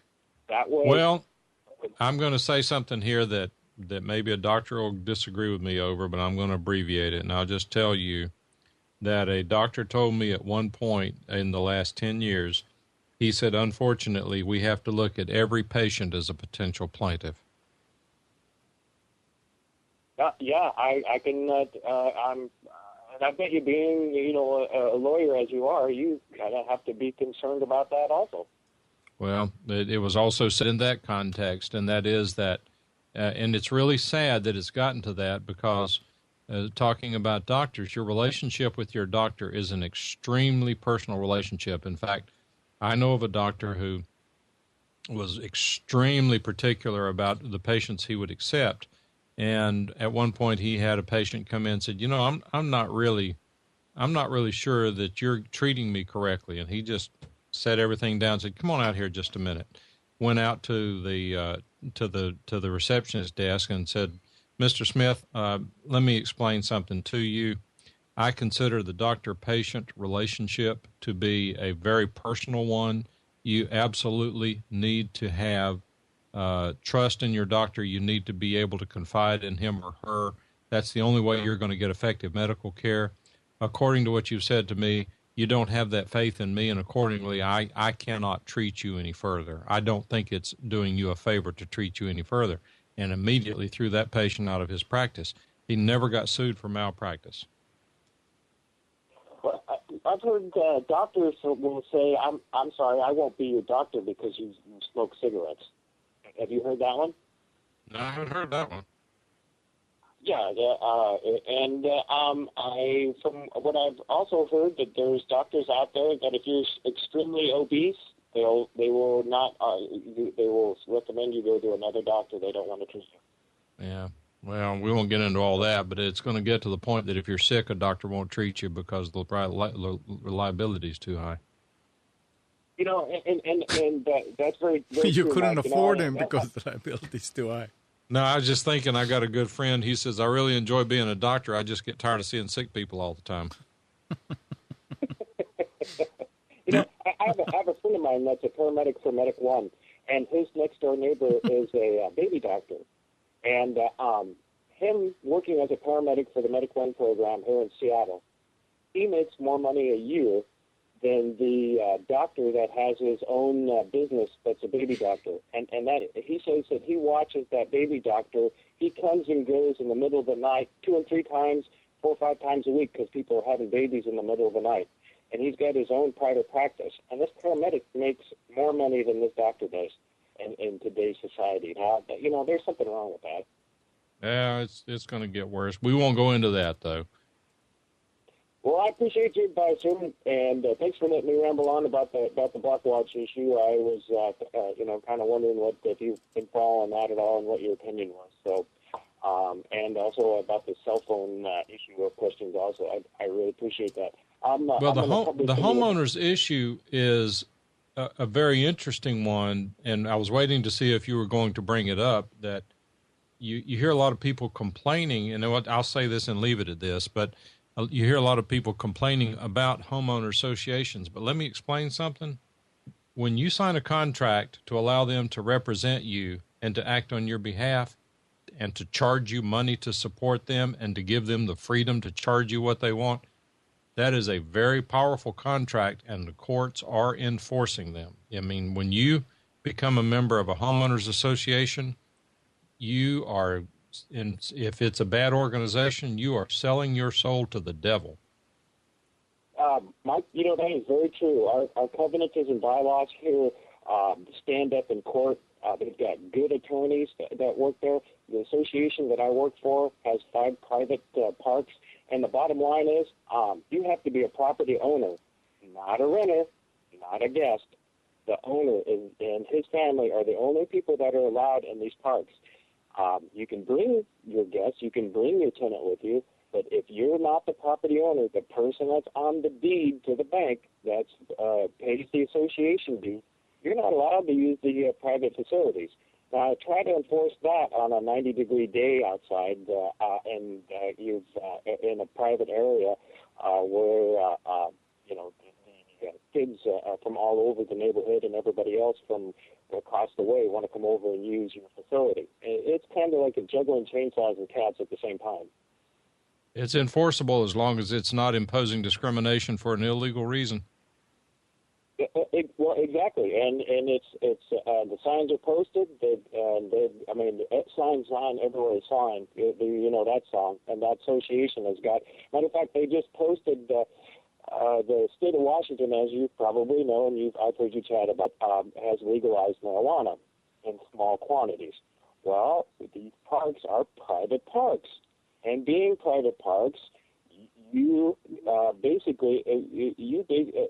association had to put up signs this year, no alcoholic beverages, no marijuana allowed. And they had a marijuana leaf drawn with a line through it and a beer can with a line through it. I never thought I would see that in my whole lifespan, but it's come true. And it's going to continue to expand, I believe. Yes, sir. Well, listen, thanks a lot. Hey, take care of that cold. I mean, I'm looking at you right there, and your nose is you do a good nose commercial right now for some nose spray. Hmm.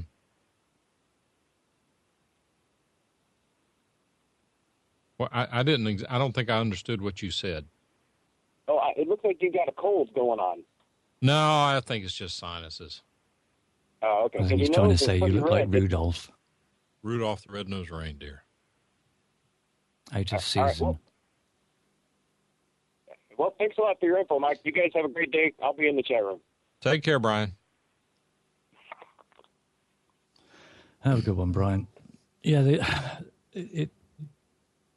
it's an interesting conversation, and the concept of the way society is developing or has developed. It's horrible to think that doing what you feel is your conscience tells you to do, what is the right thing, what your morals say that is the right thing to do, can get you into so much trouble just by doing what you believe to be the right thing in trying to help somebody, trying to save someone's life. One thing, I don't know where I came across it, but I read it some time back, and it kind of struck home to me what it's actually like now. If you do see somebody that's in trouble or somebody that needs help or attention or something like that, I think the attitude of a lot of people these days is, oh, there's already other people there, or there's people rushing to, the person that needs help or the accident, whatever it might be. When in reality, if you sit back and think about it for a second, when you're not in that situation, but you look back on ones that you've witnessed in the past, the majority of people that are rushing, that you think are going to help, are rushing to catch it on their cell phones or their tablets for putting it up on YouTube. They aren't there to help because they don't want to get involved, but they're quite happy to document it. So, people do need to think, hang on a minute, you've got 6 people going towards them.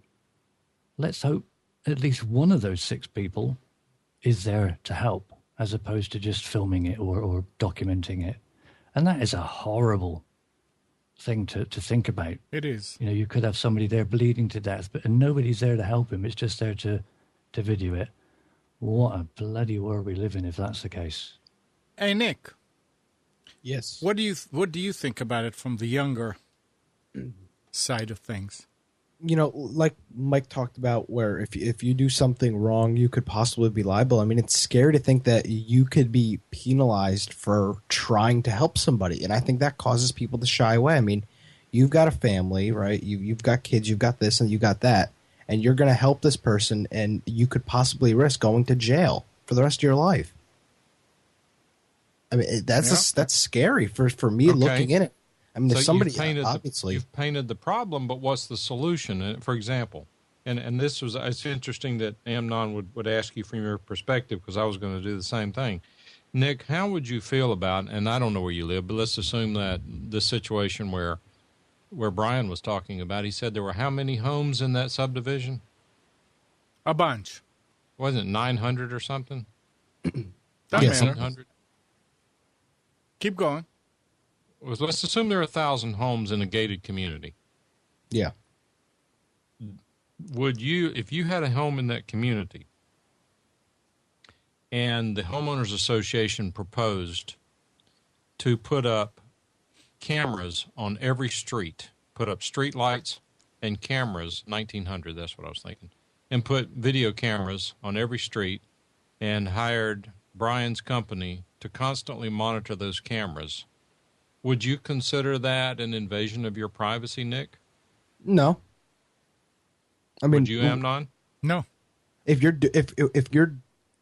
out on the street doing something, anybody can look in on it. I mean, that's not private at that point. But wait, I will tell you that if you know that when you walk out of your house that you're on camera, you may think that it's not an invasion of privacy, but it is. Maybe by the books.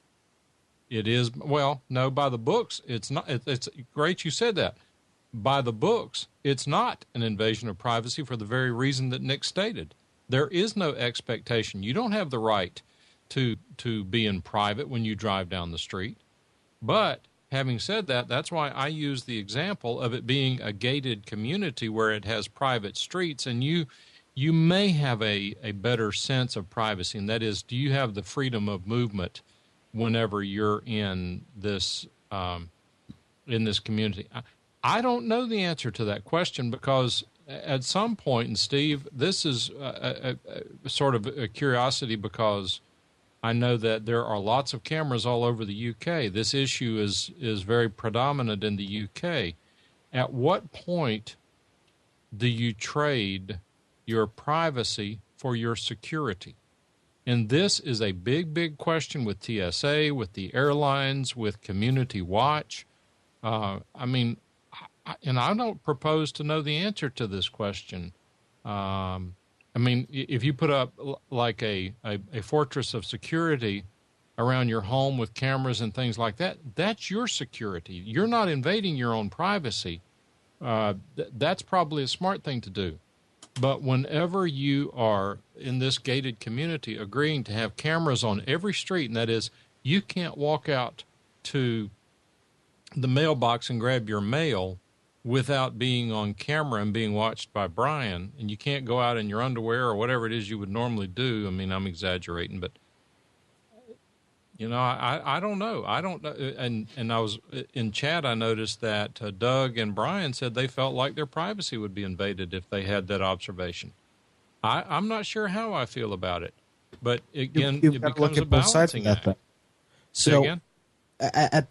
the other aspect, I guess it might be an invasion of privacy, and some people think that some people won't. But when it's a cold winter day, you walk outside, you slip on ice and break your leg, and there's nobody there, but Brian's company is monitoring that. Very good point. Then what do you say? Oh, well, it's an invasion of privacy, so I can't walk outside without any pants on. But I know that if I get shot, stabbed, or break a bone, somebody's going to see that and be able to send help. I think that's more important than this invasion of privacy. Exactly. What you're saying is that it's a balancing act. You have to trade one for the other. And what I am observing, and this is just my opinion, and certainly Amnon and I see a lot of these things alike, but I think that in that balancing test, I think that what the younger generation is willing to accept for privacy is much less than what we old farts are willing to accept. Because we grew up at a time whenever everything was not out there. There was no Facebook. There wasn't every moment of our lives documented on the internet for the world to see. So I don't know. I think that's shifting because, Nick, you and I have had discussions about these generational discussions where Amnon and I see the world going to hell in a handbasket because of the loss of privacies and freedoms, and your generation says, oh, that's just the way things work. So we, I think, lament things that are being lost that you guys may not even care about. Yeah. And that's actually good in a way because we get to lament it being gone. You guys don't miss it. You don't miss what you never had. If it ever gets to be a problem, you know what? You guys got to mobilize, go out and run for office and vote to change it. Hey, Mike. Yeah. Go back to when the kids were young. Okay. Whose kids? My kids? Yeah. Okay. Wouldn't you feel better when they go to, and let's say that it's in today's, not back when. Okay. Wouldn't you feel better knowing that they're going to play on the street and there are cameras and they're quote-unquote bad people probably also know that there are cameras out there? Won't you feel better about letting the kids go and play outside? You know, I can't answer that question, Amnon. No, answer it. No, I can't. Well, I'll answer it, but I want to answer it my way. And my way is my kids wouldn't be playing out on the street with bad people out there. Well, you don't know. I mean, the bad How do people you know just the come bad and people go. aren't out there? Well, a better question might be, would I like to have my kid? I mean, Minor LA is saying, consider the show Person of Interest. Doesn't that level of surveillance exist now in New York City? Yeah. I don't know that. I don't watch the show. I've seen parts of it, but I know that there's all sorts of stuff going on out there. I think, like Steve was saying, that the UK is the most surveilled country in the world. Now, having said that, to finish answering your question, would I want my kids to be safe? The answer is absolutely yes. I mean, there is, and I don't want to sound dramatic, but there's absolutely nothing I would do to protect the safety and health of my family. Period. Absolutely. I'd take a bullet just like any parent would. That being said, where's the point of reason? Now, take the example of the UK. Take the example of New York City. I think every square inch of the subway system should have video cameras on it and should be monitored aggressively. The tube in the UK, the subway in New York. Absolutely zero expectation of privacy, public property, known for potential crime, potential issues. Should that be highly surveilled? Absolutely, unequivocally, yes. When you get to a city street, you have these webcams out now to monitor traffic on I-40 and all that. Do I feel intimidated or do I feel like that my privacy is being compromised? No, there's no expectation of privacy. It's a public way. The other question, though, is if you get behind a gated community and you have people watching every move that you make, potentially seeing into your yards and things, are you going to feel a sense of loss of your privacy? Hey, Mike, I don't think it's as easy to answer as it might sound.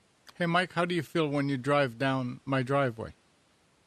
Oh, but see, I know what's going on there, Amnon, Okay. and I will tell you, and I'm being very honest with you. It's strange. All right. That's fine. Sorry about that. I was typing to Mike Jorvik in the chat window. Yeah, we are the most surveilled. I think if you live in London or you go into London, I think you're caught on camera. I don't know, so many times every minute. It is quite scary.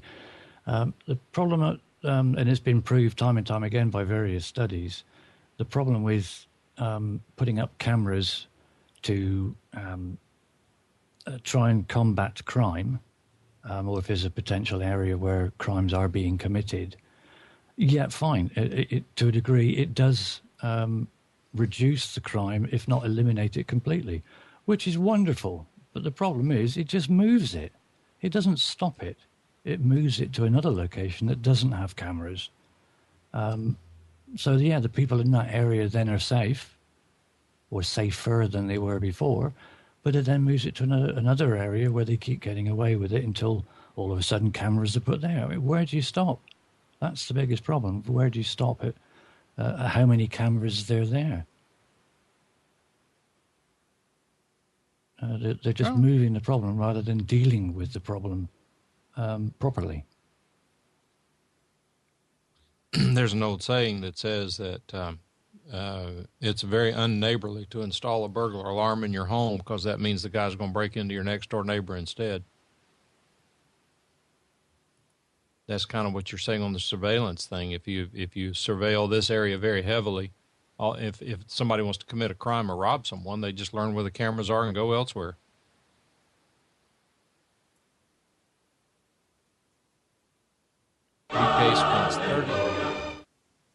UK spends $38 billion a year on cameras. Jeez.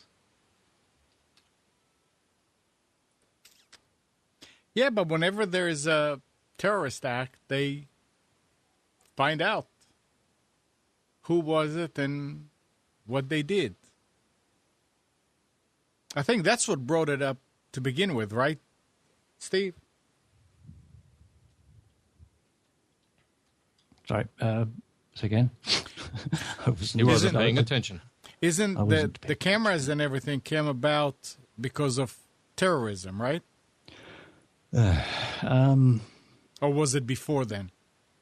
No, I don't know. The thing is, we've had terrorism in the UK for God knows how many years because That's of the true, yeah. IRA. The IRA, yeah. And around governmental buildings in, like Buckingham Palace and stuff like that, I suppose they've had cameras for as long as there's been cameras. But as far as it expanding out to, like everyday streets and things that perhaps weren't deemed as a national target. Yeah, I mean, again, with those, I think as technology has improved and become less expensive, they just seem to have exploded, and all not necessarily for the right reasons, whether it be terrorism or potential threat. I mean, generally it's like, save the kids. It's terrorism, anti-porn, whatever reason they can possibly think of that might make people go, oh yes, that's a good thing, we ought to have that then. That's the reason they use, which is 9 times out of 10 the wrong reason, unfortunately. Okay. I read something the other day that a very good answer for saying, well, if you've not done anything wrong, you've got nothing to worry about. Which annoys the crap out of me when I hear somebody say that. Nah, I say it all the time. And you're wrong. The thing is, I like to have a lock on my toilet door. Not doing anything wrong in there, but I just like to have a lock on your toilet door. Well, do you? The thing that you don't have to worry about if you're not doing anything wrong, that's sort of proving your innocence instead of proving your guilt. I just don't like the idea of somebody watching what you're doing and the way things are going with these near-field communication, NFC chips and chips in your passport and GPS tracking on your phones. There's been several cases in the news regarding the police over here in the UK being handed, not all of them obviously, but certain officers have been handed brown envelopes full of money to get a dossier on somebody that could have a record, or basically just, for the right money, they'll find everything they need to know from the police computer records, or whatever the government has on them, if you like. And that's quite scary to think, well,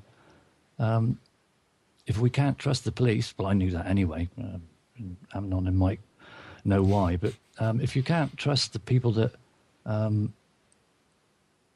supposedly are in charge and abiding by the law and ensuring everybody else does, then I'm sorry, but it is all falling apart. And look at the phone hacking scandal that was more recent in the UK. An awful lot has happened since then that has nothing to do with the phone hacking scandal, that involves people high up in the police that have been bribed or blackmailed, or whatever you want to call it. In fact, we've recently, the government's instituted a new law which is called the Bribery Act, to make it illegal to bribe somebody. And that's basically as a result from so many people bribing the police, or them accepting bribes. It's horrible. I don't like this world anymore. Yeah, but it's the only one we have. Yeah, Mike, call in. Don't sit there typing, because it keeps going when I'm trying to talk, and I'm trying to keep contact with. Follow the conversation on the show, as well as reading what you're typing, and you're listening anyway. So call in. Call in. I expect Mike has got a few questions to do with SIP that you could probably answer as well. Oh, talking about SIP, Mike, this week I was reading some articles that Microsoft dumped something about Blink. Apparently there's another product called Blink out there. I've got the story here. I was going to go into that. Let's see if Jorvik calls in. If he does, we'll go into it. Because it's an interesting story, because it also involves trademark.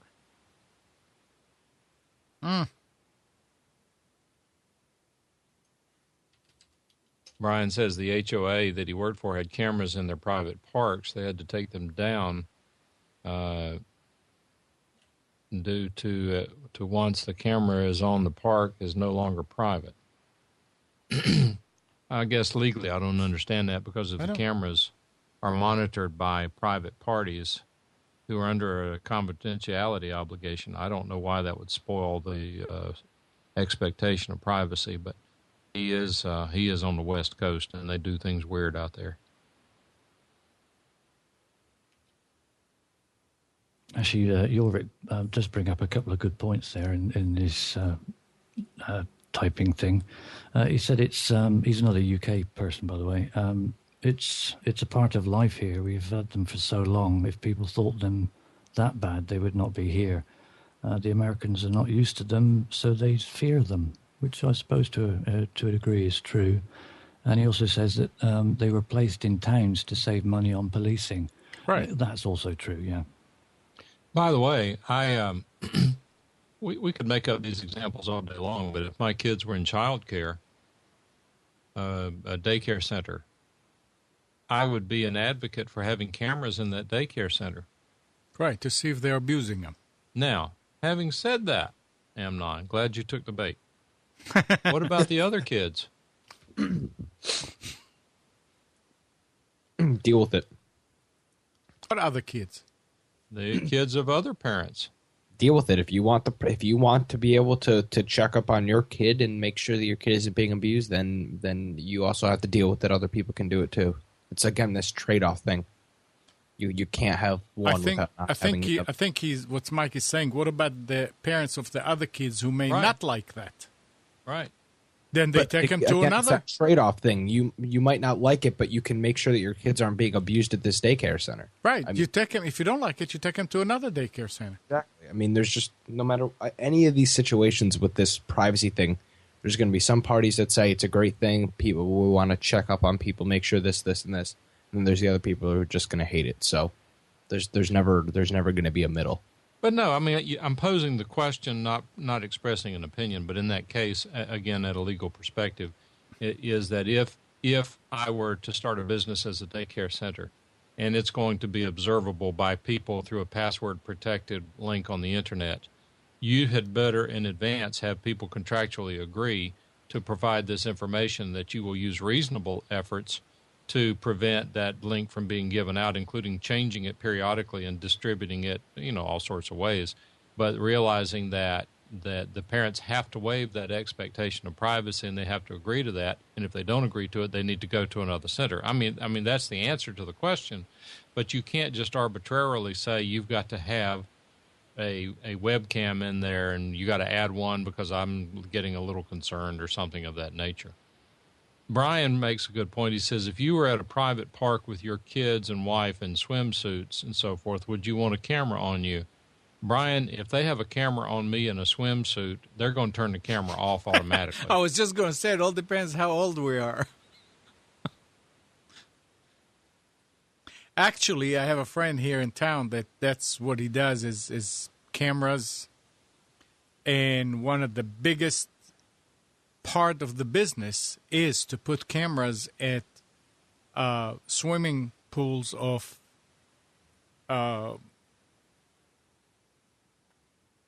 housing developments and so-called public, but not public, but something that everybody is using. And they're going big time into putting all kind of panoramic stuff, and it's very interesting. But yeah, the homeowners association is asking them, hiring them to do this.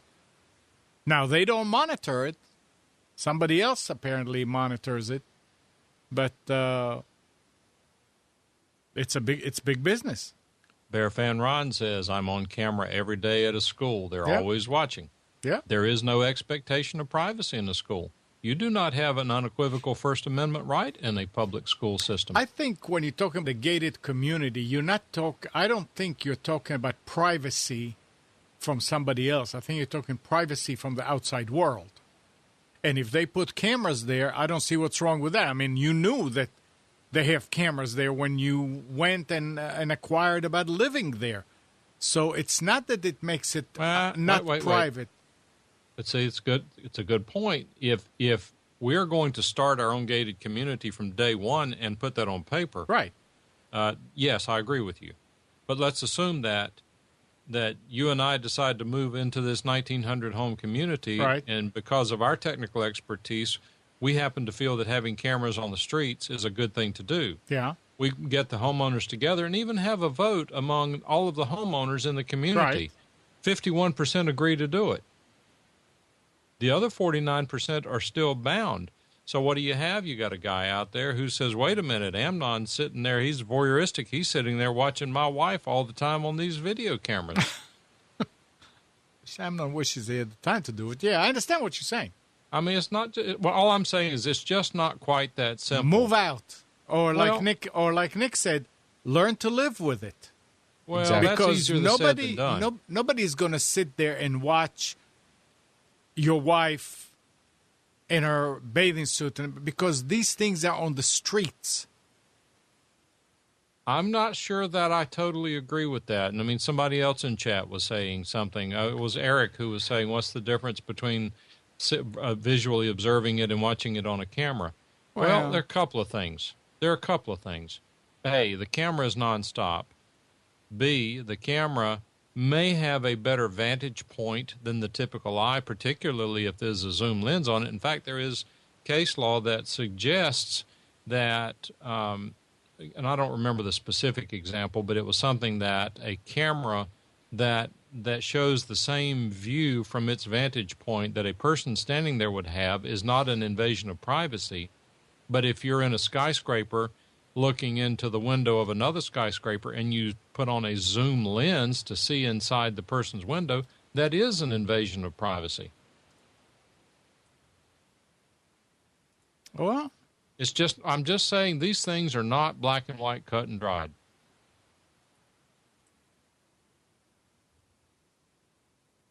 It is never cut and dry. If it was, then we wouldn't be talking about it now. But I don't know. My opinion is, yeah, it does help security. And Gary's panicking over my audio. Is it bad that I need to reconnect? No. I mean, you sound okay here. I don't know how you... Sound fine here too, Mike. Yeah. Okay. Gary clicked on it then, apparently. Yeah, he must have clicked on it.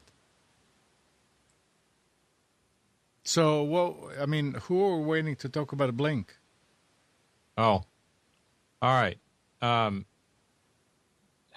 This is it's a kind of a small world. But one of the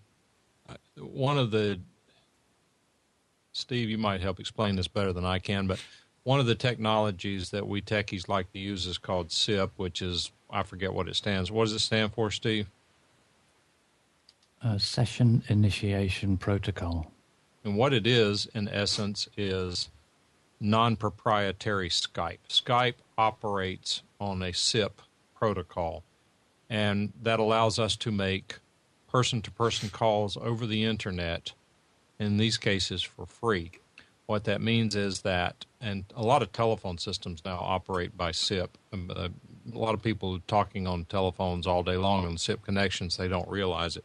But for example, right now, this show is being broadcast on TalkShoe, which is where Bear Fan Ron found out about us. But I am connected. I'm transmitting the audio to TalkShoe using a SIP client. That SIP client is a little program installed on my computer that allows me to dial other SIP clients. I dial into the TalkShoe bridge using it. The one that I like and use that works really well is Blink, B-L-I-N-K. This is an open source project. I forget the name of the company, Ag Tech something. I forget what it is. But these guys have been developing, releasing, supporting this product since 2009. If you want to see the website for the product, it is at icanblink.com. icanblink.com. What happened is on April 3rd, or at some point, Google announced that they have they announced it before then, but there was a post on Google Plus on April 3rd by Alex Russell, who is a Google employee. He is, let's say they're Blink, they're releasing a product, and they have called it Blink, and that product is, Got nothing to do with a browser. Yeah. It's a browser. I mean, now keep in mind the relevant consuming public is the internet techie, right? Right. And I'm going to read some of these comments because I think that they are instructive. The post was on my personal thoughts on today's announcement that what you're reading about Blink is probably wrong, and it has nothing to do with the discussion we're getting ready to have. The first comment is from a guy named Adrian Georgescu, I think is his name is pronounced. He's one of the developers of the Blink SIP client. He and Saul and a couple other guys actively support the product through an email list on Google, or Yahoo, one of those email lists. Anyway, his first comment in this thread is, "Dear Alex, I find this to be confusing for a large amount of users. We developed since 2009 Blink, which is an open source SIP client for Linux, Windows, and Mac. With 500,000 downloads, Blink is a well-known project in the open source VoIP community. It is unfortunate that no research was done to yield a better name for this WebKit fork."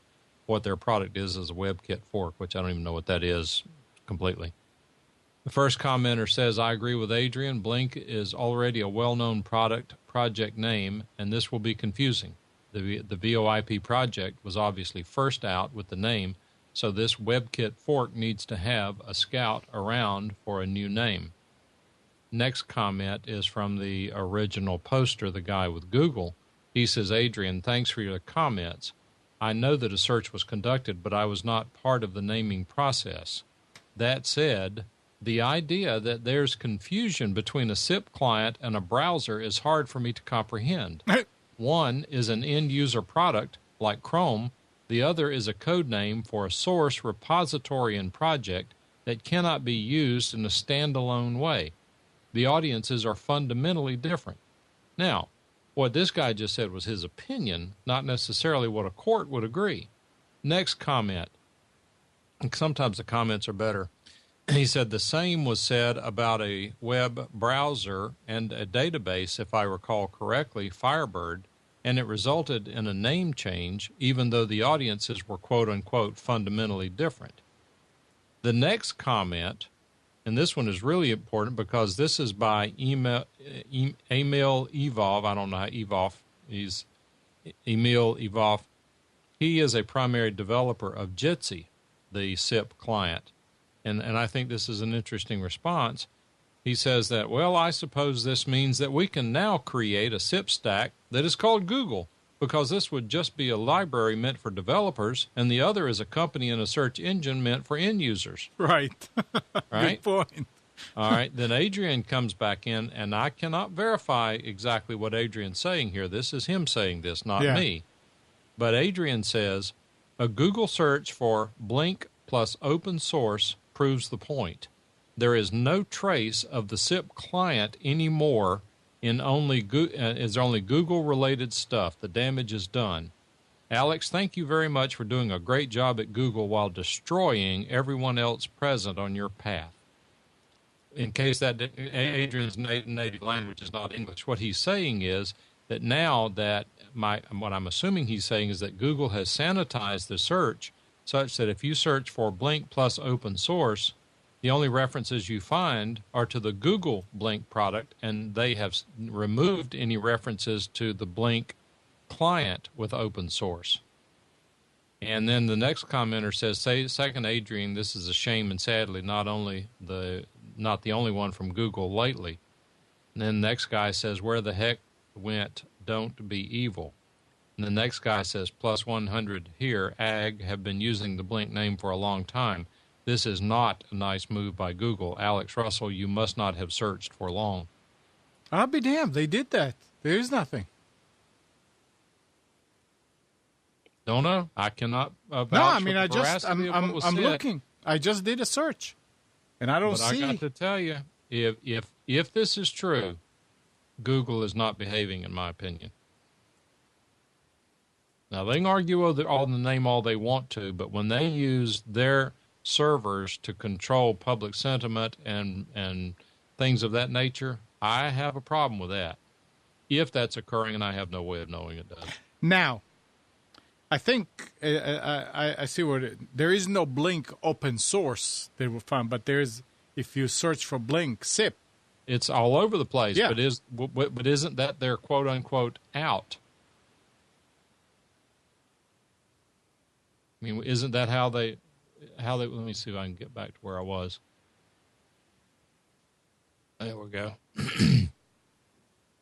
Well, the only thing you can do is go to a different search engine. There you go, Eric.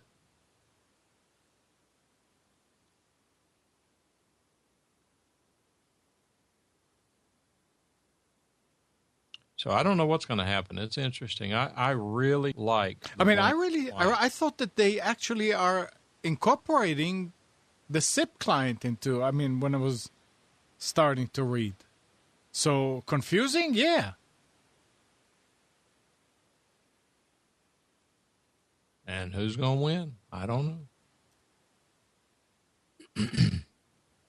It's an interesting topic, and it's interesting for the reasons we've stated, but the other aspect of it is it's also an international issue. It's not just U.S. law, it's international law.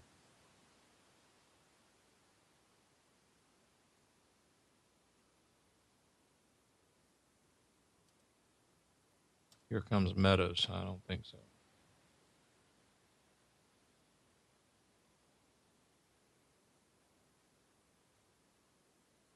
Yeah, if you search for Blink open source SIP, it does come out. I would say that somebody screwed up on the Blink side and did not do the right keywords. Which Blink? The Google Blink or the AG Blink? No. I mean, when I say Blink, I mean the SIP Blink. Okay. I would say that they I mean, yeah, if I went on Yahoo, and if you do Blink open source, it comes up with Chromium. But if you go Blink open source SIP, it comes up with the Blink that we know. Right. I will tell you that Adrian Georgescu is a brilliant guy. Very, very smart. Personality of a rock, but he's very smart.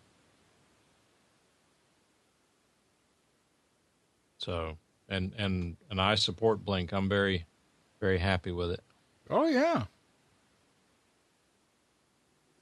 I'd probably get on fine with him then. I've got the personality of the Rock's brother. There you go. And he's closer to you than he is to me. Splendid. I don't know, years ago, you just think, oh, well, we'll get on with it, we'll just change it, whatever. And now everybody's tied up in litigation, potentially with, tens of thousands of dollars, just to fight for what they believe is right. Right. And how many times does a company go bust in trying to defend itself, or because it's, I can't think what the word is I'm trying to think of now. Well, let me ask you this question.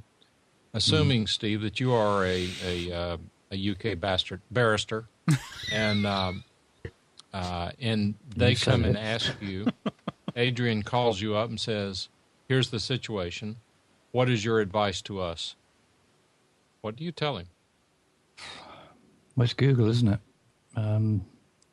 Who've got a bottomless pit of money. One of the not that many companies that do.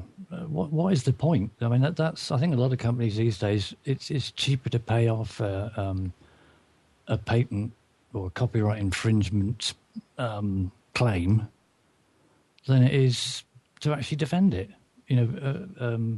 Principle. That's right. It's no point having principles anymore, and to fight for what you believe is the right principle. I went broke trying to do it, and there's loads more people in a far better position than me that are doing it on a daily basis. And you have, at the end of the day, you've got to think, do I really want to tie up my life for 2 years? And if you're in business to make money and make a product and continue and everything else and innovate and develop, who wants to do that unless you're a mega company anyway? If it's somebody small like this I Can Blink, it just doesn't warrant. Just change your name and get on with it. You've got a good product, and if people are believe in the product that you've got, call it Blinko instead. Just bung an O on the end, or whatever. If it's good, people will follow you. So was that a short way of saying you'd tell him to cave? I wouldn't tell him to waste his money. He's got an open source project. What's the point? He's got no money. I wouldn't imagine he's rolling in it. So why Would you tell him to stick with the name? Well, no, because they've got a precedent, haven't they, to a degree, that if it's registered or it's got a prior use or they knew about it, or it's been going for ages. Again, there's no point. What is the point in trying to fight against Google? I mean, even Microsoft and the movie industry and the record industry, it won't go up against Google in court. So the little guy is what you are saying, and don't allow me to put words in your mouth, is what you're saying is the little guy never has a chance. Well, I wouldn't just say just the little guy either. I mean, you could be talking about, he could be selling that client for, even if it was, $2 a shop. If he's had 500,000 downloads, that's a considerable amount of money to have been, to aid with his development and everything else. I wouldn't spend a penny on fighting it. And I think there's an awful lot of companies of varying sizes that just think, just pay him off. Just pay him 10 grand to make him go away, rather than potentially spending years and spending God knows how much in court. No point. Not productive in any way, shape, or form for anyone apart from the lawyers and the court system. I'd have to agree with them. So what would you tell him, Nick? He's got to change the name. There's nothing else he can do. He's not going to win against Google. It's just not going to happen. And Amnon, you said go to another search engine. I mean, No. I meant to go to another search engine to find whether it's true or not. Oh no, okay. I thought you meant go like just switch. No. I meant do a search on another one to compare the two. It's just. But yeah, I mean, they're open source. There's no way they can go against Google. But it is very. I mean, this just shows big bad evil Google, and this just validates what everybody says about Google. So, I think at the end, if God forbid something like this catches on with any kind of, obviously this isn't like a big story that all these tech sites are reporting on, but it's just like if that stuff starts going out there in public and Google starts getting, people start saying, "Oh, this is Google. This is what they do. This is this." I think then they might change their mind. Mm-hmm. I just did a trademark search in the United States for Blink. The first one I picked is a registration number. Yep, it's registration. Now get this. It's for the design, development, and implementation of software for others in the field of graphical user interfaces and experiences and user interaction design, computer software consulting for others in the field of graphical user interfaces and experiences, and user interaction design. Now, is it conceivable that the average consuming average consuming public, a member could say, Blink graphical software? Well, sure, people who write software, they want to diversify and build their business. SIP clients, graphical user interfaces, yeah, that makes sense. That's the same company. Is that possible that somebody would make that connection? Or they would say it has an icon. That's graphic. So, yes, sue them. So the likelihood of confusion is there. These guys got this registration after, theoretically, and what I'm getting to is this. Adrian's group should have opposed this registration. They should have been monitoring the trademark and said, nope, this would be confused. They should have policed their own trademark, and if they did that, I'm not aware of it. They may not have done it. They may have done it aggressively. I don't have any information on that. But the law says that, you know what, if you just sit back and relax and take what you have for granted and take no steps to protect it, then sometimes the chips just have to fall where they may. Yeah, but that's the thing. That's what I'm saying. That somebody on their side screwed up, but I don't know that it, they probably are not there to register and file and all that. They were there to develop a product that we can all use. It's just that they did not have the right advice from the right people to do also that part. Now, if Adrian were to call me and said, I've been following your stuff on the internet, I know you're an attorney and you seem to have a common sense approach, what would you advise us? You want to know what, if I thought the guy really cared about my opinion, you know what honestly I'd tell him? I'd say, Adrian, I think you can probably defend against this, and that is, I don't think you can stop them, but I think they cannot stop you. You can peacefully coexist. But if you want to know the honest truth, I think it's a stupid name, and if I were you, I would rename it to something that fits SIP client instead of Blink. Blink, to me, suggests that you connect to the other side and it disconnects immediately. It's gone in a blink. Honest to God, that's what I thought about when I first heard the name. Yeah, that it's something that works just for the blink of an eye. Yeah. Yeah. But then people's egos get involved. Nope, they're not going to force us to change. We were here first. But you also have to look at the source. I mean, it's not some small company. It's Google. You're not gonna be able to coincide with them. To be honest, I mean, you just can't. They're the search engine where you're getting probably all of your traffic from. So you can't coexist. I just don't think there's a way to do it. I'm wondering what's on Blink.com. Do they own Blink.com? No, nope. They're I Can Blink. I'm just wondering, what is Blink?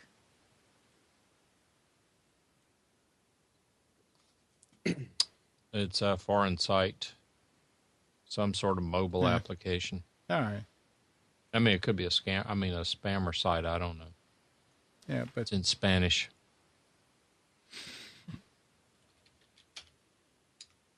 Investment, transfer your money online, blink, you're in control, manage your finances on the internet or on your wireless device in a place and time you want. I would argue that this is confusingly similar to a SIP client because it uses mobile communications. It's tied into mobile phones. But again, who was first? I don't know how long this has been around. Doesn't matter who's first. I mean, at the end of the day. Oh, no, it does matter who's first. It's absolutely dispositive. for the books, yeah, for the books. For the books, For the yes, law. yes. For the law, it does matter. Yeah. Yes, for the law, but at looking at it from a not law standpoint, I mean, it doesn't matter who's first. Whoever, obviously the SIP client was here before Google came up with their idea and named it. But who's gonna be like, oh yeah, let's attack Google over it because we have the money to do that. And at the end of the day, they're the one that controls it. So. Yeah.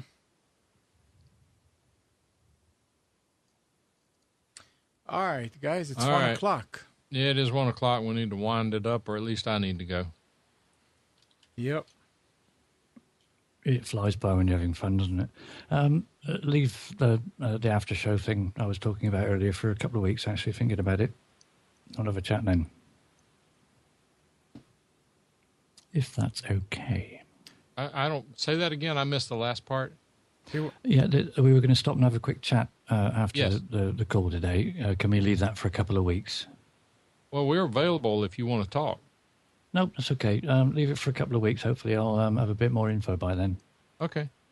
It's fine. And you can call us anytime, Steve. Okay, will do. All right. Anybody else? Mike? No, good to go. All right. So, by the way, Julie of Reawaken Your Brilliance does a monthly, what she calls Thrive series panel. And this month, which is going to be on the 9th, she's going to start doing it online. So we set it up here. And it's, she says, from the comfort of your home and office, learn from body, mind, and spirit experts in a live streaming interactive video workshop. Can't make it? No worries. The event will be recorded and you will have up to a week to watch. First up, our most popular event, Finding and Attracting Love. Have you been looking for love in all the wrong places? Do you love yourself? Do you have relationships? You don't have to be alone. Many of us are familiar with how to find love, yet we fail to see it at work in our lives. It's not a free event, but it's on her. It's not that much either, I don't think. But it's on, if anybody is interested, it's on Reawaken. It's on the reawakenyourbrilliance.com and on her page on Nissan Communications. There's also a little coupon there, I think. But it's going to be interesting to start doing these and do it from here and finally figure out how to put it all together using VidBlaster. And Mike, I forgot to tell you I'm a proud owner of a new 286A. Oh, And what'd you pay for it? $57. Awesome. And Made in China or the U.S.? Made in China. It's a Okay. black That's all one, but it's made in China. I looked at it. That's all right. Steve already left. And I put it on, and I adjusted it like the other one. I mean, I already used it last Awesome. Wednesday. So it works fine. Good deal. The good news is that the thing that is most likely to fail on those is the filter capacitors. Well, And the way they are designed and laid out, I can replace those. all right. So far, everything's okay. Oh, no, you'll know it when they go out. The only question I had was the ATR 2100. Is that Phantom or not? No. Okay, good. Good. All right. So good morning,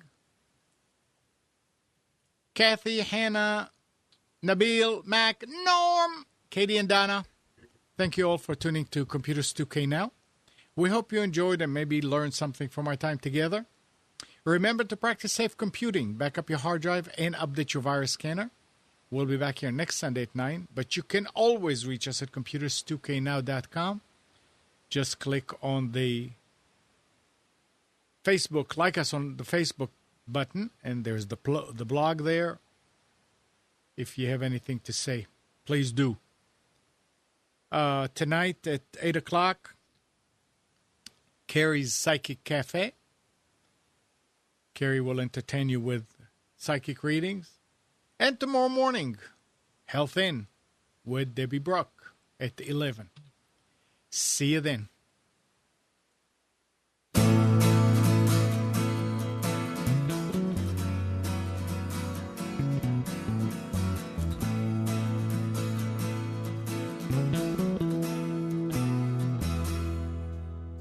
You are tuned to the Nissan Communications Network.